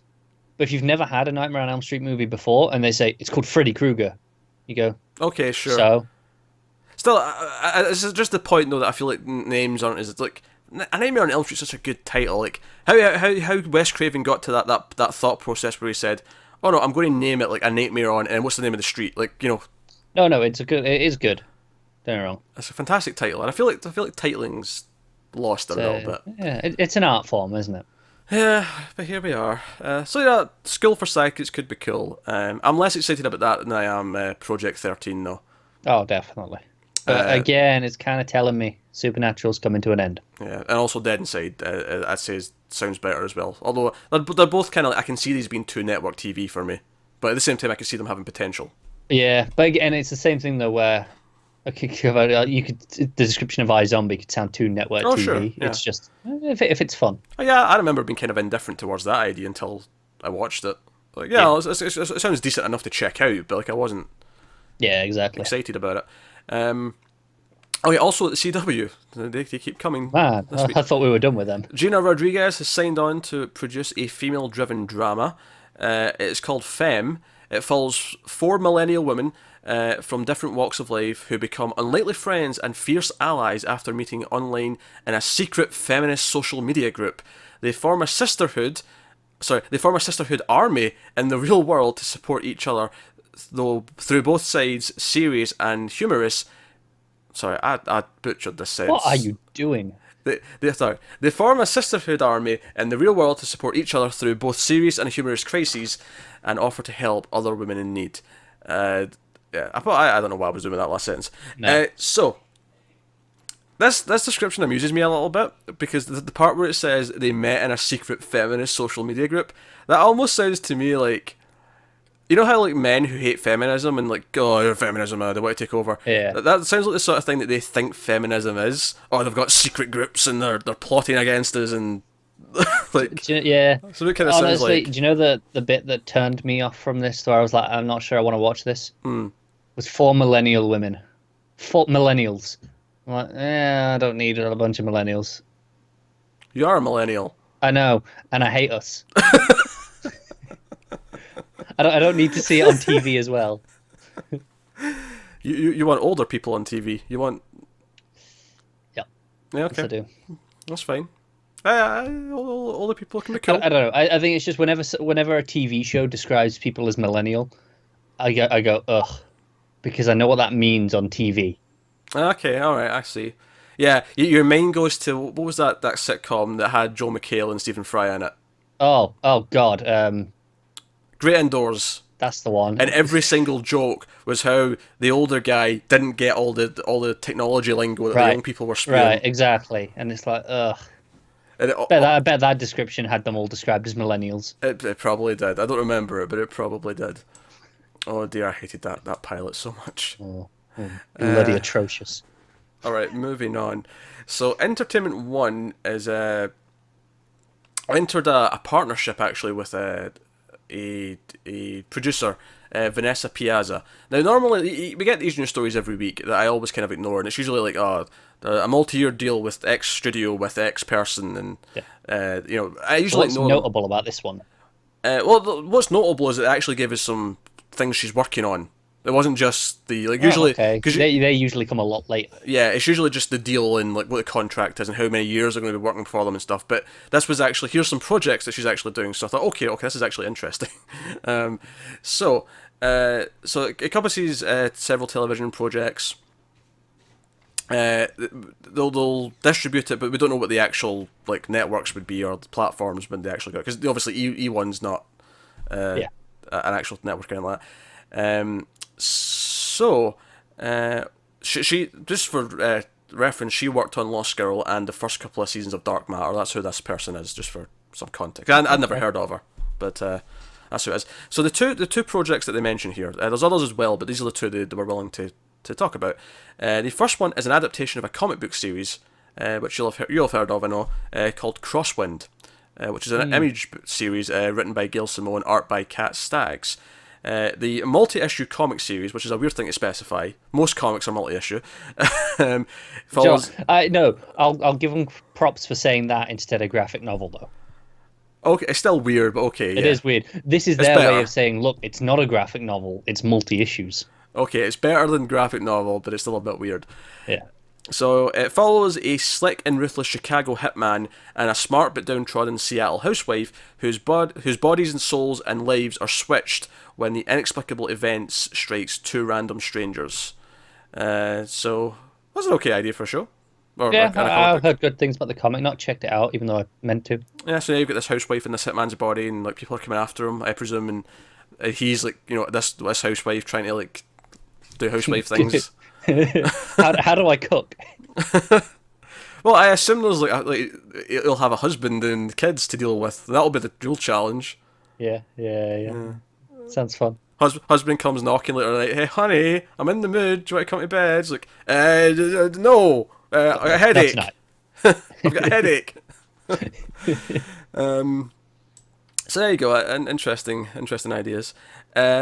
Also, the other one that they've got in development is called Masked, and it's a original superhero fiction anthology created by Lou Anders, who will also be involved in the series. So I don't know what the original format was. It didn't say comics. It doesn't specify. It just says it's based on the original superhero fiction anthology. So maybe just novels. What was it called again? Masked. Lou Anders. So you can look that up. So yeah, notable comic and graphic novel writers. Oh no, maybe it is comic book then. Sorry, yeah, I should have read that next part.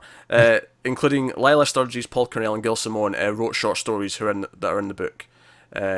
And they will also contribute to the anthology series. So there's no description because it's an anthology, but it's like different original superhero stories. Yeah, I'm just looking at it. There's quite a lot of major names in comics, attached to it. So it's a comic book then, I assume, since it's comic writers. Yeah. Okay. It never specified. Although the next part kind of makes it a bit more obvious. All right, cool. Moving on. We have another show here that doesn't have a network yet. It's been shopped around. It's an adaptation of The Name of the Rose. John Turturro will play William of Baskerville, the 14th century Franciscan? I have no idea what that word is. You can tell I didn't do history. Or I did actually, but I never did this portion of history. I didn't do history. Screw history. It's Franciscan, I'll say. Franciscan. Franciscan?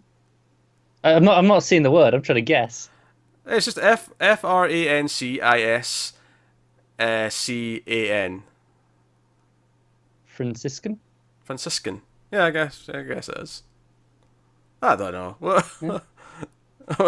Anyway, 14th century monk. I'll just miss that word. 14th century monk who investigates a series of grisly murders in the high-end TV adaptation of Umberto Eco's bestseller The Name of the Rose. It's going to start shooting in January. Rupert Everett's been cast as the monk's antagonist, Inquisitor Bernard Gui. It's going to be 8 episodes long, so you got John Turturro's playing the hero character. And they're in negotiations with Wellbunge TV to distribute it. But again, that's not a network or a platform. But the deal's not closed yet. But obviously you've got Turturro and Rupert Everett involved, and it sounds like a 8-episode limited series. Grisly murders. Could be good. Yeah, that makes sense. Sounds got a like John Turturro. So we got a serial killer show set, just before the turn of the century, and the Alienist. Now we get one that's set 500, 600 years ago. Yeah. I also googled the word just so if I could see, the origin of the word. It's because it talks about the monks are based off the origin is Francis of Assisi, so Franciscan is what makes sense to me. Franciscan, yeah, that's fine. Honestly, it's probably not that weird. I just sometimes I'll see a word that I don't recognise and it just throws me. Yeah, it just throws me. Oh well. Anyway, so on to the next thing. I Am Global is developing a couple of shows with different people. The first of which is called Driven, and it will be written by someone from Taken called Zach Schwartz. It'll follow the intense relationship between Henry Ford II, Henry Ford's grandson, and Enzo Ferrari against the backdrop of muscle cars, high-performance sports cars, and racing. And I'm back in. Yeah, and Peter Dinklage and Channing Tatum are producing that one. Oh, okay. Forget what I said. Guy from Taken, even he can't mess this up. I don't know. I can't say that I care that much, to be honest. Yeah, well, you're dead inside. Again, no network for this yet. This is another one that's being produced and then going to be shopped around. I'm sure it'll find a place. And then the second thing they're making, again, I Am Global, is a show called Coda, which will be about a young Mozart as a genius and celebrity of his time, and will also depict the court of Marie Antoinette. It's a good title. Yeah. I thought you'd appreciate that as someone who got a degree in music. Yeah.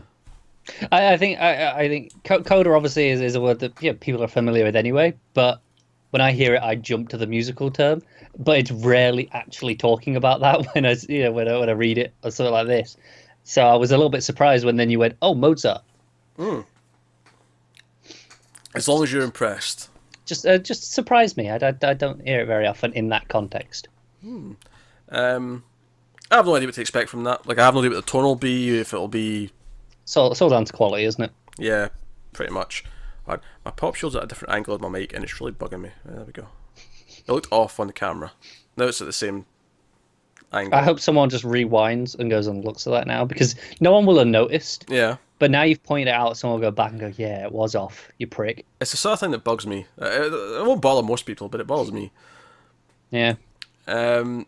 Alright, so next up, we have WGN America has set a premiere date, but we didn't know about this show, which is why it's in the news section, because we've never talked about it before.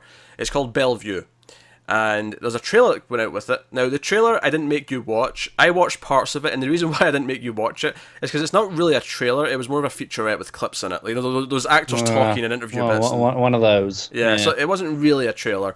But I did get some shots of the actual show and stuff in there, but... it stars Anna Paquin, Sean Doyle, and Alan Leach. It's 8 episodes, and it is a crime show. So Paquin is Detective Annie Ryder, and I love that someone named Anna is playing someone named Annie. That must get so confusing on set. Doyle's playing Police Chief Peter Welland, or Welland, sorry, although Welland's a better name. Welland, mate. And then Downton Abbey's Leach as Eddie Rowe, the ex of Pac-Man's character. They're split up. So the series is set against the backdrop of small town with big secrets. 20 years after the murder of a young woman traumatized the community of Bellevue, the killer is back, or is he, or she? That's a really bad sentence. The or he or she, because it should be or are they? Yeah, because I feel like or is he? That works. But then when you put in brackets or she, it just ruins the flow of what you want to do with it. Yeah, I mean, it's not incorrect in a grammar sense. It just doesn't have that effect. Just go with they. Anyway, when a high school hockey star who is wrestling with his gender identity goes missing, all and signs point to foul play, Paquin's detective Annie Ryder must unravel all the pieces to the mystery before her own life falls apart. So it's a police investigating one murder, or maybe a series of murders, 8 episodes. I think these work better when they're tighter like that, so... Yeah, no, I agree. I think it sounds reasonable. I like Anna Paquin. She's okay. It's okay. I neither particularly like or dislike her. She's fine. Fair enough. She's fine. Joe, it just occurred to me, I saw an article, I didn't read it, I didn't really care enough to actually read it, but I saw an article, the title was, did Anna Paquin give her husband any advice for doing an X-Men show? And I went, oh yeah! They're married, and now he's in an X-Men show and she was Rogue. That's just kind of funny. Did you see the thing where it was a few months ago, it was like a BBC News thing, and it went around that they'd seen someone in the background, and on the screen it's just you can see tits, and everyone was like, oh, someone's watching porn at work, and you can see it on the TV, and she kind of went out and was like, no, actually that's me, that's a scene in True Blood. I do vaguely remember this, yes. That was amusing. Her boobs were on the news because someone had left it like there in the background for something. Yeah. That's kind of amusing. Next up, we have a Showtime show that is now, and it's got a series commitment. Actually, it's in development. It's actually got a series commitment, so we're getting a season of this, basically, no matter what. So is a high-profile legal thriller. Now, interestingly, it starts off, the actual story started with CBS TV Studios, but it's not actually on CBS. They've went, no, this is a Showtime show. So it's on Showtime. And it's called Your Honor, and it is based on a Israeli drama called Your Honor, which apparently in the original language is... How do you say a V after a K? Kvodo. I can't... Sure. Yeah, whatever. Maybe it's just a silent V. Or a silent K. Oh, yeah. Yeah, Vodo or Kodo, one of those two. So it's written by British TV writer Peter Moffat, who's known for Criminal Justice, I think. Yura rips through all the strata of Chicago society. It follows the son of a respected judge who is involved in a hit-and-run Soon after, they are both drawn into a high-stakes game of lies, deceit, and impossible choices when it comes to light that the victim was the son of a notorious crime boss. Yeah. Yeah, I'm kind of middling on it. Like, the fact that it's on Showtime makes it a little bit more interesting, but not by a huge amount. Not enough that I care. Yeah. Yeah, I'm not super into it. It's fine. But who knows, maybe it'll end up being good. I don't know. Yeah, it could be. Because criminal justice served as the basis for the night of, so, I mean, so maybe the writing skills is going to be high. But, alright, next up, so we're on to networks now, officially. Finally. Now, we did CW pretty much already, but for the rest of the networks. So, remember how last year there was a Nancy Drew TV show in development? Sure. And then we never actually heard like an official, like, oh, it's not happening, but apparently it just never happened. Well, it's in development again. Of course. Nancy Drew TV show, it's NBC is developing it, based on the iconic novel series. CBS attempted it last season, and it's coming from the same producers that did the last one. However, it's not the same concept.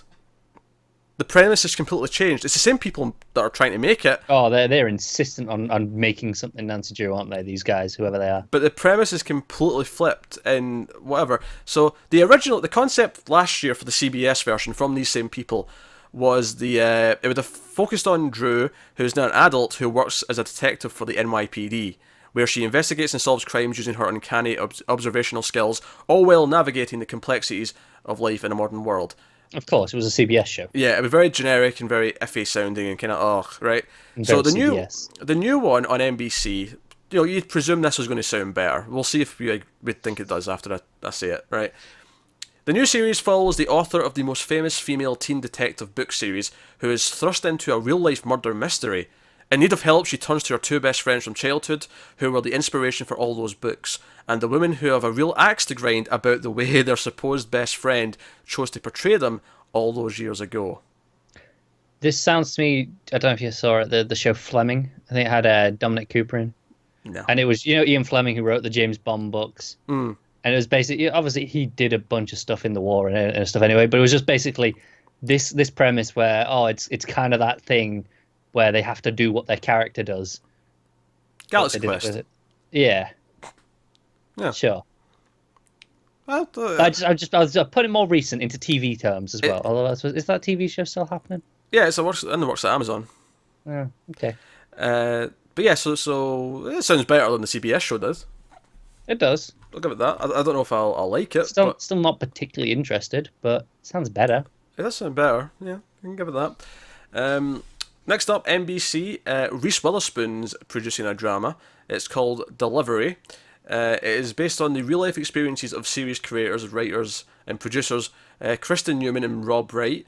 It is described as a family drama set in a high-risk pernatology unit. Newman and Wright, who are husband and wife, so it's a husband and wife creative team, collaborated the first time in the script, which they wrote last year during the 3 months Newman spent living in a hospital, in hospital labour and delivery ward. First on bed rest and then in ICU after their daughter was born 10 weeks early. So they basically spent 3 months in a hospital because of complications with their kid's birth. And while they were there, they basically wrote some scripts based on the experience as it was happening. I mean, I don't blame them. How boring would it be to be in a hospital for 3 months? Yeah, so they made something productive out of their time. Yeah. So, You've got to do something where you sat in that bed. Husband obviously went home, brought in the laptop and okay, let's get cracking. That's basically what it sounds like. Now, I don't think I'm going to end up liking this because it'll probably just end up being a typical medical show, but I appreciate the origin of it, if nothing else. Yeah. And the idea it's a husband and wife who just had a kid and it was a complicated birth and they wrote about it, gives it a bit of authenticity to what it's going to be about. Yeah. It'll probably end up just being, like you say, medical drama, but at least the heart's in the right place. Yeah, there'll be a few doctors and nurses that are the regulars, and then every week you'll have a new mother in who's like, this week it's an easy birth. Next week, C-section time. Week after that, we might lose the mother. Oh dear. Can you really just have an easy birth of this? What would you do for 40 minutes? I thought you meant in life. I'm like, no, some are pretty routine, Connor. yeah, in the show, yes, fair enough. Yes. There'll be an easy birth episode, but it'll be like the the doctor's like back on the alcohol or something, so it'll be easy, but he'll be drunk as he's doing it. So that'll be where the tension comes from. That's just fair. Yeah. He's like, oh, I dropped the baby. Oh dear. Oh, I really hope that happens. I just want the don't worry. Like, oh, I dropped the baby. Now, don't worry. You can just have another one. It's fine. They're renewable. Do you know what? I'm picturing him drop it, but the umbilical cord acting like a bungee jump, and it just swinging him back up.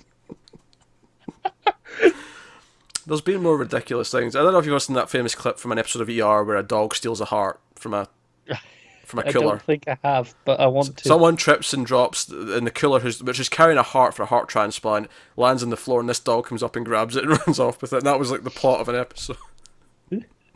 Oh, medical dramas do some stupid shit. Yeah, that was like season 15, like after it had jumped the shark, for people who enjoyed it earlier on. Alright, we're over at ABC now. They've put in the development Michael Bennett. Is that the name of it? I guess it is. I forgot to bold the title. I always bold the titles for myself just so I can clearly see them at a glance. This is the title. But no, Michael Bennett. It's a cop drama / family soap series based on the character I'm so out of this. Of the best-selling books by author James Patterson. Written as if it couldn't get any worse. Written by the man in the high castle, co-executive producer Rick Cleveland. It just got worse. The project centers on an NYPD detective, you guessed it, Michael Bennett, who is something of a living legend. Brilliant, seasoned, and highly dedicated, he is a master homicide investigator, able to crack the city's toughest cases without breaking a sweat. At home, it's a different story.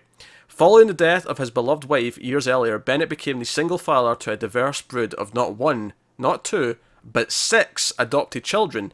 He is a well-meaning and devoted dad, but raising that many kids on his own is a struggle, to say the least. And balancing his personal and professional lives is always an epic challenge. Oh, every week we get that sentence, that phrase, his personal... I feel like we could make a drinking game out of that. Sometimes it's flipped, sometimes it's professional and personal, but either way it works. I'm not, we're counting both. I think that we should, at some point, get a list of all these key phrases that pop up a lot and make a drinking game, and people can play along. Maybe if you get the generational gap comedy, that's a drink.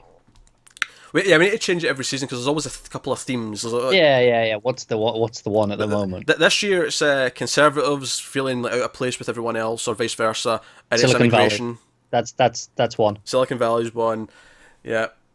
Moving back to your conservative hometown kind of thing like that. Yeah. That has definitely been a thing this year. Yeah, I'm not interested in this at all. Yeah. I'll be honest, I kind of zoned out in the middle of it, and then I heard you going 6 kids. I was like, wait, what? All right. ABC still. Development hour-long drama produced by Mila Kunis's company, Orchard Farm. Do you know what? I think one of the most interesting, interesting is not the right word. It's not that interesting, but one of the most strange little bits of information that I have learned by doing these news shows, like for the last couple of years, is how many of these actors have their own little production companies. Yeah. Because I didn't know Mila Kunis had a production. It was like, Mila Kunis's Orchard Farm Productions. I'm like, oh, okay, I guess that's the thing. So I think the production companies pay the actors just so that they can have their name attached when they sell things to the name. I don't think the actors are there going, oh, I'm putting my money into this company. Yeah. I'm sure there's some that, like, I'm sure there are some, yeah, that are actively into it. But typically, that's what a production, someone who's a producer does. They put their money in. Yeah. But I think it's the other way around with a lot of these, where they've gone, hey, Mila Kunis is a name. I don't think she's that expensive. That's a really that one's really specific though. I get it when it's someone really big. Maybe this is the best they could afford. I feel like that's really insulting to Mila Kunis, but like you say, she's not that big, so she's going to be a bit cheaper. Sure, okay. But she's still a name that people will recognise. I wonder if at least anyone that's reading these things will recognise. Did they pitch that to her though when they said, "Oh, we wanted to pay you to put your name on our thing because you're cheaper than Jennifer Aniston"? Oh, that's definitely not how they pitched it. They've got more tact than that. I don't, but they do. All right, it's untitled, and it centres on a housewife who feels invisible to her husband and shunned by her teenage daughter, but finds new purpose and confidence when she becomes the indispensable protege of a sexy private investigator who moved in next door. Are we sure this isn't on Fox? I'm actually, I expect this will probably end up being really ABC, so I won't like it that much. But the core premise I actually quite like. Like, bored housewife who's kind of like sick of her husband, teenage kids are like, he's at work. Let's go solve a case. yeah, the idea that it's like she's kind of having an affair, but not in a sexual way, just in a no, he's exciting. He's giving me things to do, and this solve crimes and murders. It's like I appreciate the core concept. Yeah. They should cut. We've not done this as much recently because sometimes the descriptions don't give us enough to go on. But I'm going to guess a title for this one. PHI, Private Housewife Investigator. It's not bad. Private Dick and Wife. I don't think they're going to get away with that one. Oh, come on. There's a show last week that was called Bastards. We can get away with Dick. Come on. I mean, they could get away with it, but just not. There's got to be a purpose to it. Like that doesn't really flow. Okay. I hope they get a good title. I want to just say Spy Next Door, but he's not a spy. He's not a spy, no. Pie Next Door. Just don't read the dots for PI. Nah, it's just too boring descriptive. I know. Just I PI know Next you Door. hate it. That's how network TV works, Pete. I hope they come up with a good title. I'll be disappointed if they don't. Alright, moving on. ABC still. I got a lot of stuff as well this week. They've got a drama called Vows in production from the Goldbergs' executive producer, Doug Robinson.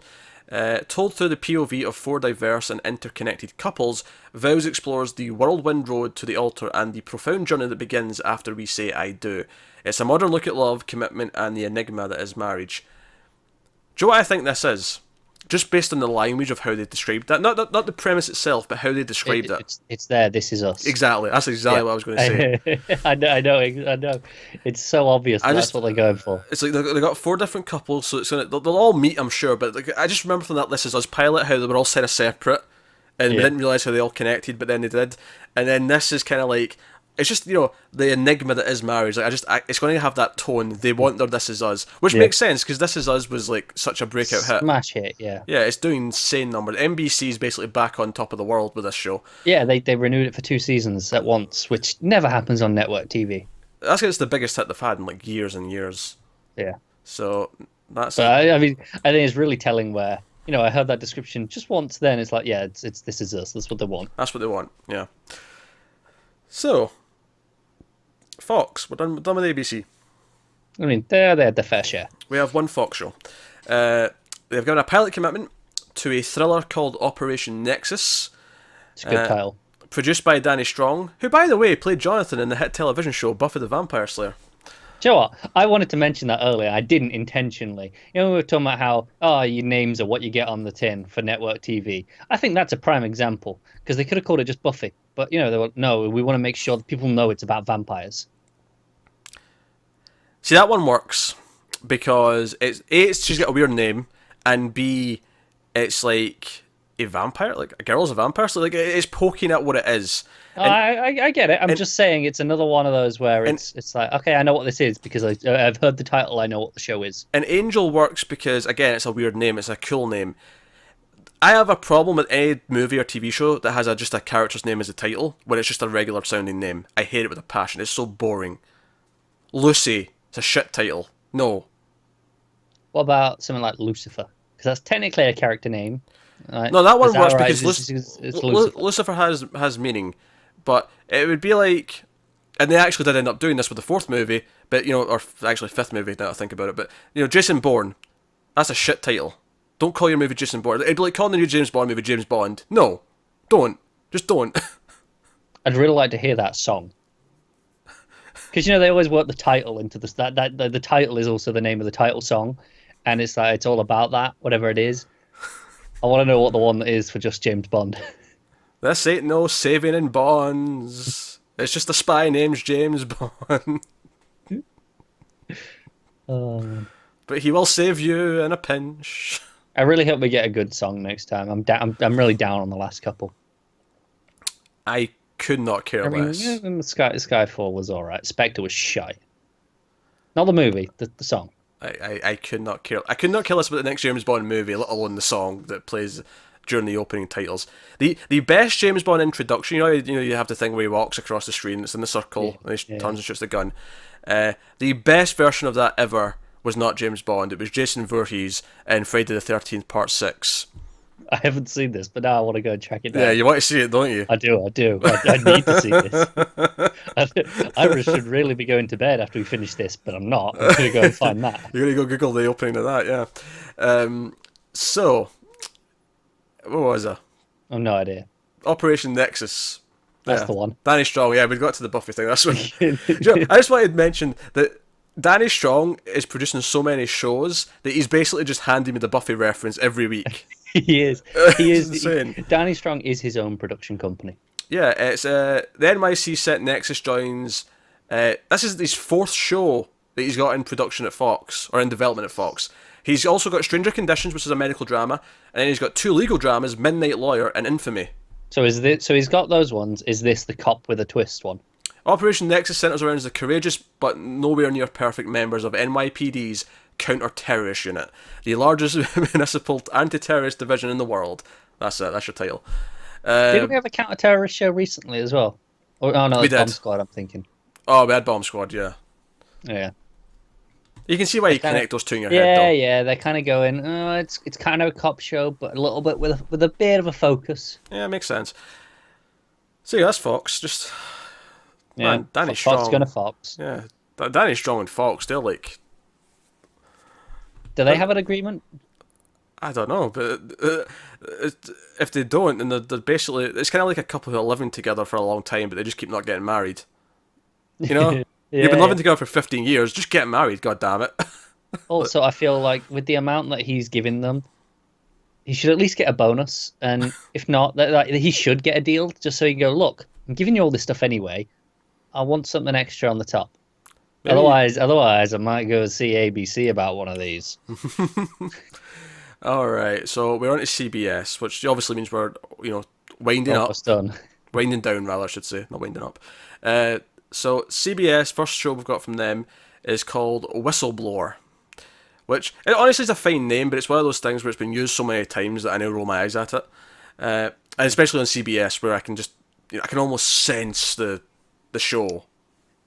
Is it a different whistleblower every week? I don't know. It's from NCIS New Orleans executive producer, showrunner Chris Silber. It's also produced by Jerry Bruckheimer. Whistleblower centers on a former whistleblower. Oh, of course, thank you for that. You had to specify that. CBS got a CBS. Who lost everything, career, family, reputation, when he stood up against the conglomerate to expose a conglomerate, rather. I said the conglomerate, as if there's only one. Yeah. I was just like, is this an alternate world where it's just one giant corporation? So he stood up against a conglomerate to expose wrongdoing. That's typically what they do. He now runs a firm dedicated to exposing wrongdoers. I feel like they keep repeating words. Like, pick a different, get a thesaurus out. Phrase it differently. They've got the internet at their fingertips and they still can't thesaurus. I mean, literally, like that opening sentence was, whistleblower centers on a former whistleblower, and then we just had exposed wrongdoing. He now runs a firm that's dedicated to exposing wrongdoing.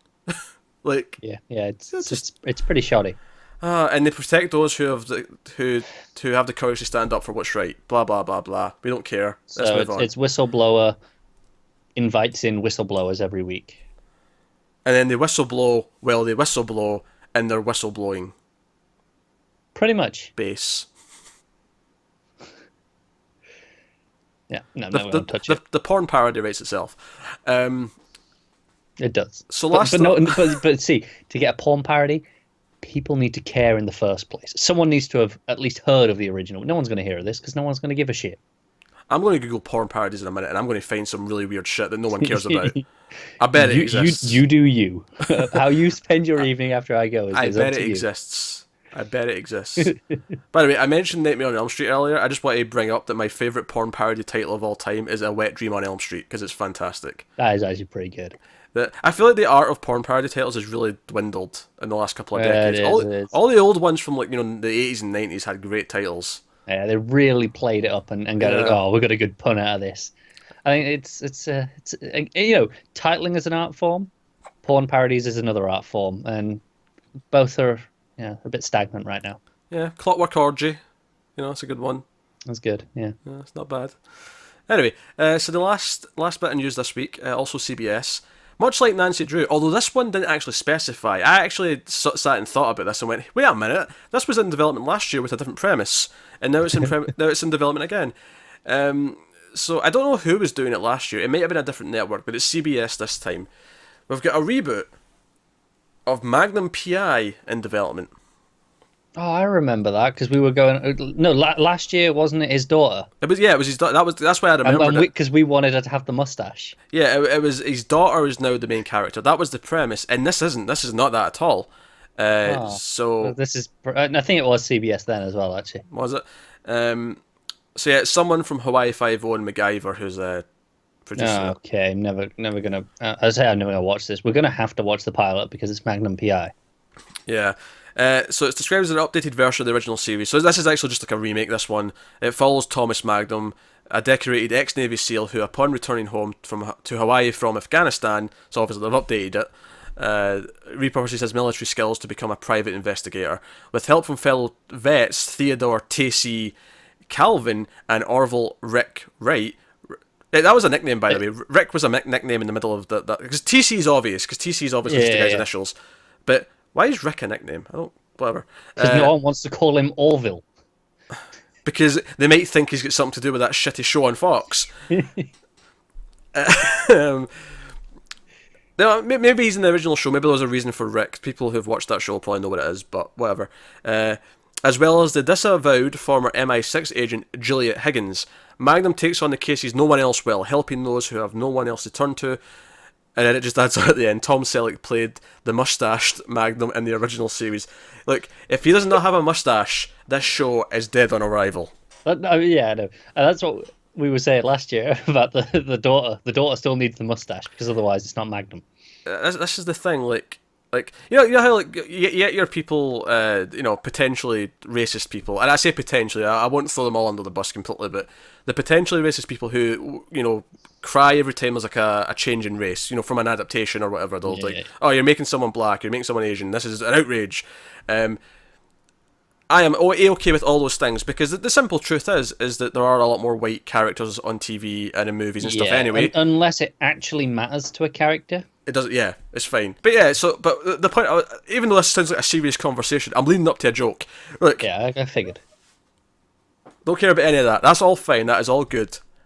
I don't care who they cast as this: white, black, Asian, green, blue, pink, turquoise. Don't give a shit. But the mustache must stay. Yeah, I agree.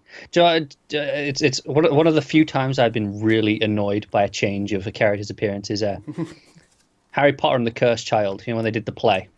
Mm-hmm. So they, obviously they got different casts for all the main. There was controversy because was it Hermione who was black? Yeah, that one I don't give a shit about. The only description of Hermione in the book was that she has bushy hair and big teeth. That's it. So it's like, yeah, fine, make her black. I don't give a shit. Ron Weasley, however, was not ginger, and I am fuming. I'm still mad about that. Yeah, but for the right, even if she was described as white in the book, whatever. So does it matter? I don't care. My point was even if you even if that was the case, I don't care anyway. But they literally didn't change a single thing about her description from the book, whereas Ron Weasley is explicitly ginger. They're taking away my icons. You have to watch Riverdale. There's two high-profile gingers. I've lost Wally West. Yeah, he was ginger in the comics. Jimmy Olsen. He was ginger in the comics. Lost Ron Weasley. No, notice there's a trend here. Now we've joked about this in the past, that all the characters who have changed the race of in the DC shows were all ginger in the comics. On a more serious note, I just want to point out that when we were talking about that, we are joking about that. Yeah. Because I actually okay. Did see someone on Twitter actually was outraged by this and saying that ginger lives matter or something to that effect. It was like they were outraged that there was no ginger representation, and I'm like, what? No, stop it. It's not a conspiracy, it's a coincidence. I didn't think we had to specify that we were joking. Yeah. Well, see, we joked about this long before anyone actually said any of this shit. Yeah. But Ron Weasley, come on. So what you're saying is they improved the character? Arguably. But they changed it. Is the point? See, now I believe he's got a soul because he's not ginger anymore. Yeah. Back to this show, Magnum PI. Yeah. I feel bad for whoever they cast because he's got to live up to Tom Selleck. Whereas before, in the last version, whoever it was could do her own thing. Actually, they should cast a ginger because I feel like I can't think of a single ginger mustache on TV. Yes, have a ginger mustache. Is that too much ginger, though? I mean, for many people, any ginger is too much ginger. Yeah, that's the news, by the way. We're done. I was going to say, I'm pretty sure we're done. We're talking about this instead of CBS bollocks. Yeah, well, we've been talking for nearly 2 hours now. Basically, actually, 2 hours almost on the dot. Yeah. And we are ready to wrap up and do other things. And we may have been on a weird, delirious tangent about gingers and... Still not as bad as our Thor review, which you can see coming up. Yeah, that's public on YouTube, middle of next week. And we spoke about the movie for like 20 minutes, and then we spoke for another hour about the MCU in general and why we weren't that excited about it anymore. But it was a bit of a rant and a bit of a... Yeah, we kind of went off on one. So it's something special. But hey, to get this show back on track, that takes us on to our favourite episode of TV of the week. Do we have to bother again?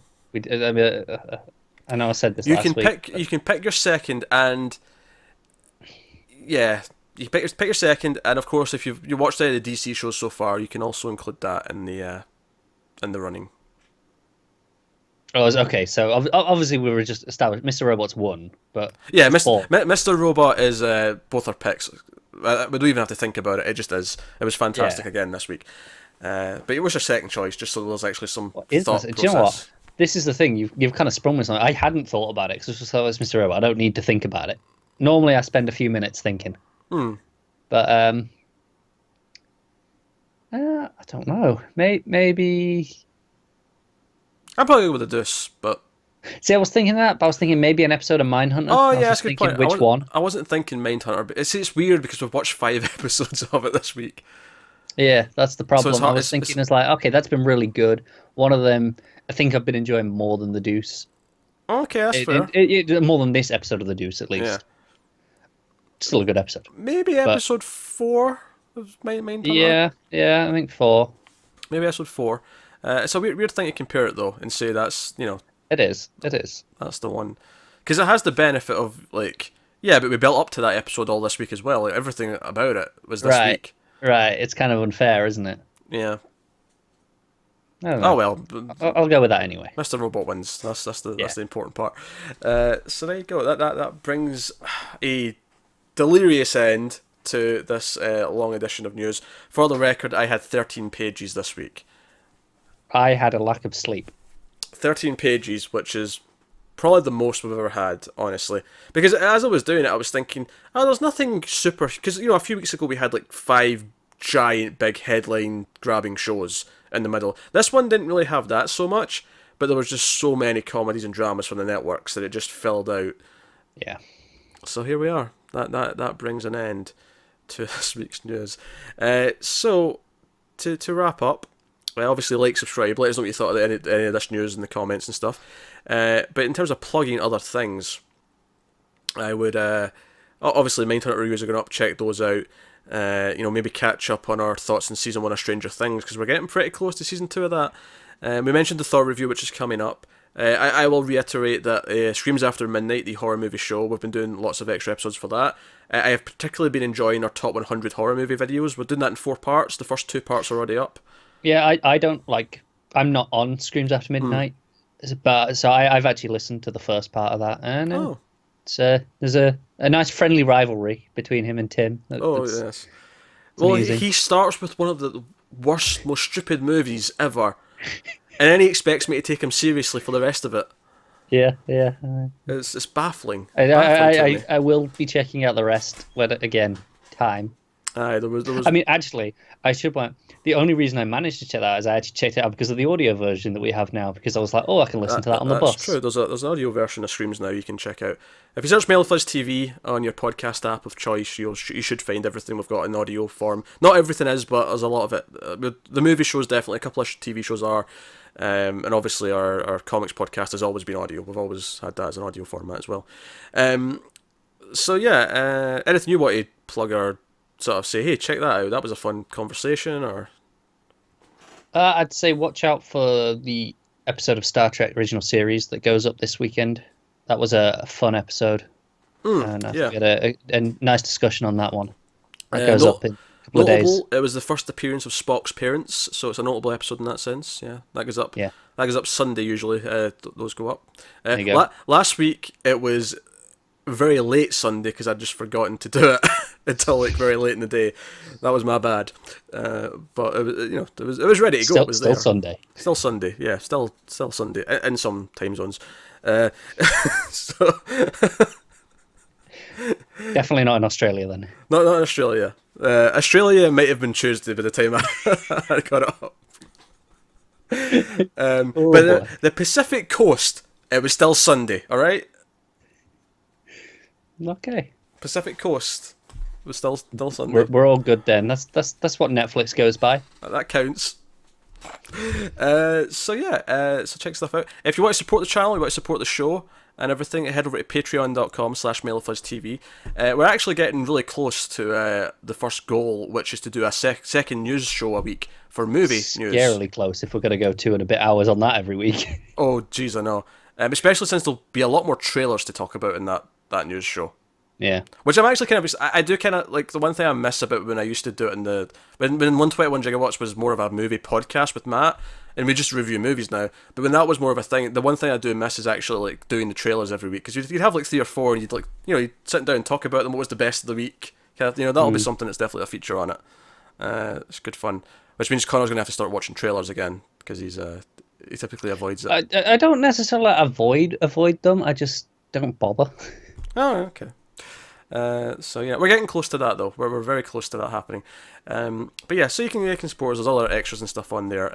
Not so much for TV, because TV is hard to do extras because we don't want to hold anything back for new TV shows. But there's extra stuff for the movies. There's voting rights for the movies. There's commentary tracks. In fact, TV related, I suppose. The new commentary track tier in November. I will be doing weekly audio commentary tracks by myself for Buffy the Vampire Slayer. So if that sounds remotely interesting, you can go and have a check. The first 2 movie commentaries were free in October, though. You can check them out regardless of And of course, that Star Trek episode we were just talking about, you can go and listen to that and watch it right now. If you're on Patreon. They go up a week early. The influx, or not the influx as well, but the already cancelled, retro TV reviews, they go up a week early on Patreon. Because we don't feel bad that's a week early, like, because it'd be weird if like a new show came out, like Mr. Robot comes out. No, we're holding that back for a week, so that the patrons can get it early. That'd be weird. But yeah, so check that out. And that's us. I think I've plugged everything. Twitter @mailed_fuzz if you want to get channel updates and stuff. But otherwise, join the Facebook group. Just search Mild Fuzz. That's another thing. All right, that's going to take ages to export and upload and edit and stuff. Yeah, so, I'll see you in a week. Thank you very much for watching. We always appreciate it. Keep watching TV. Have you got any vanilla?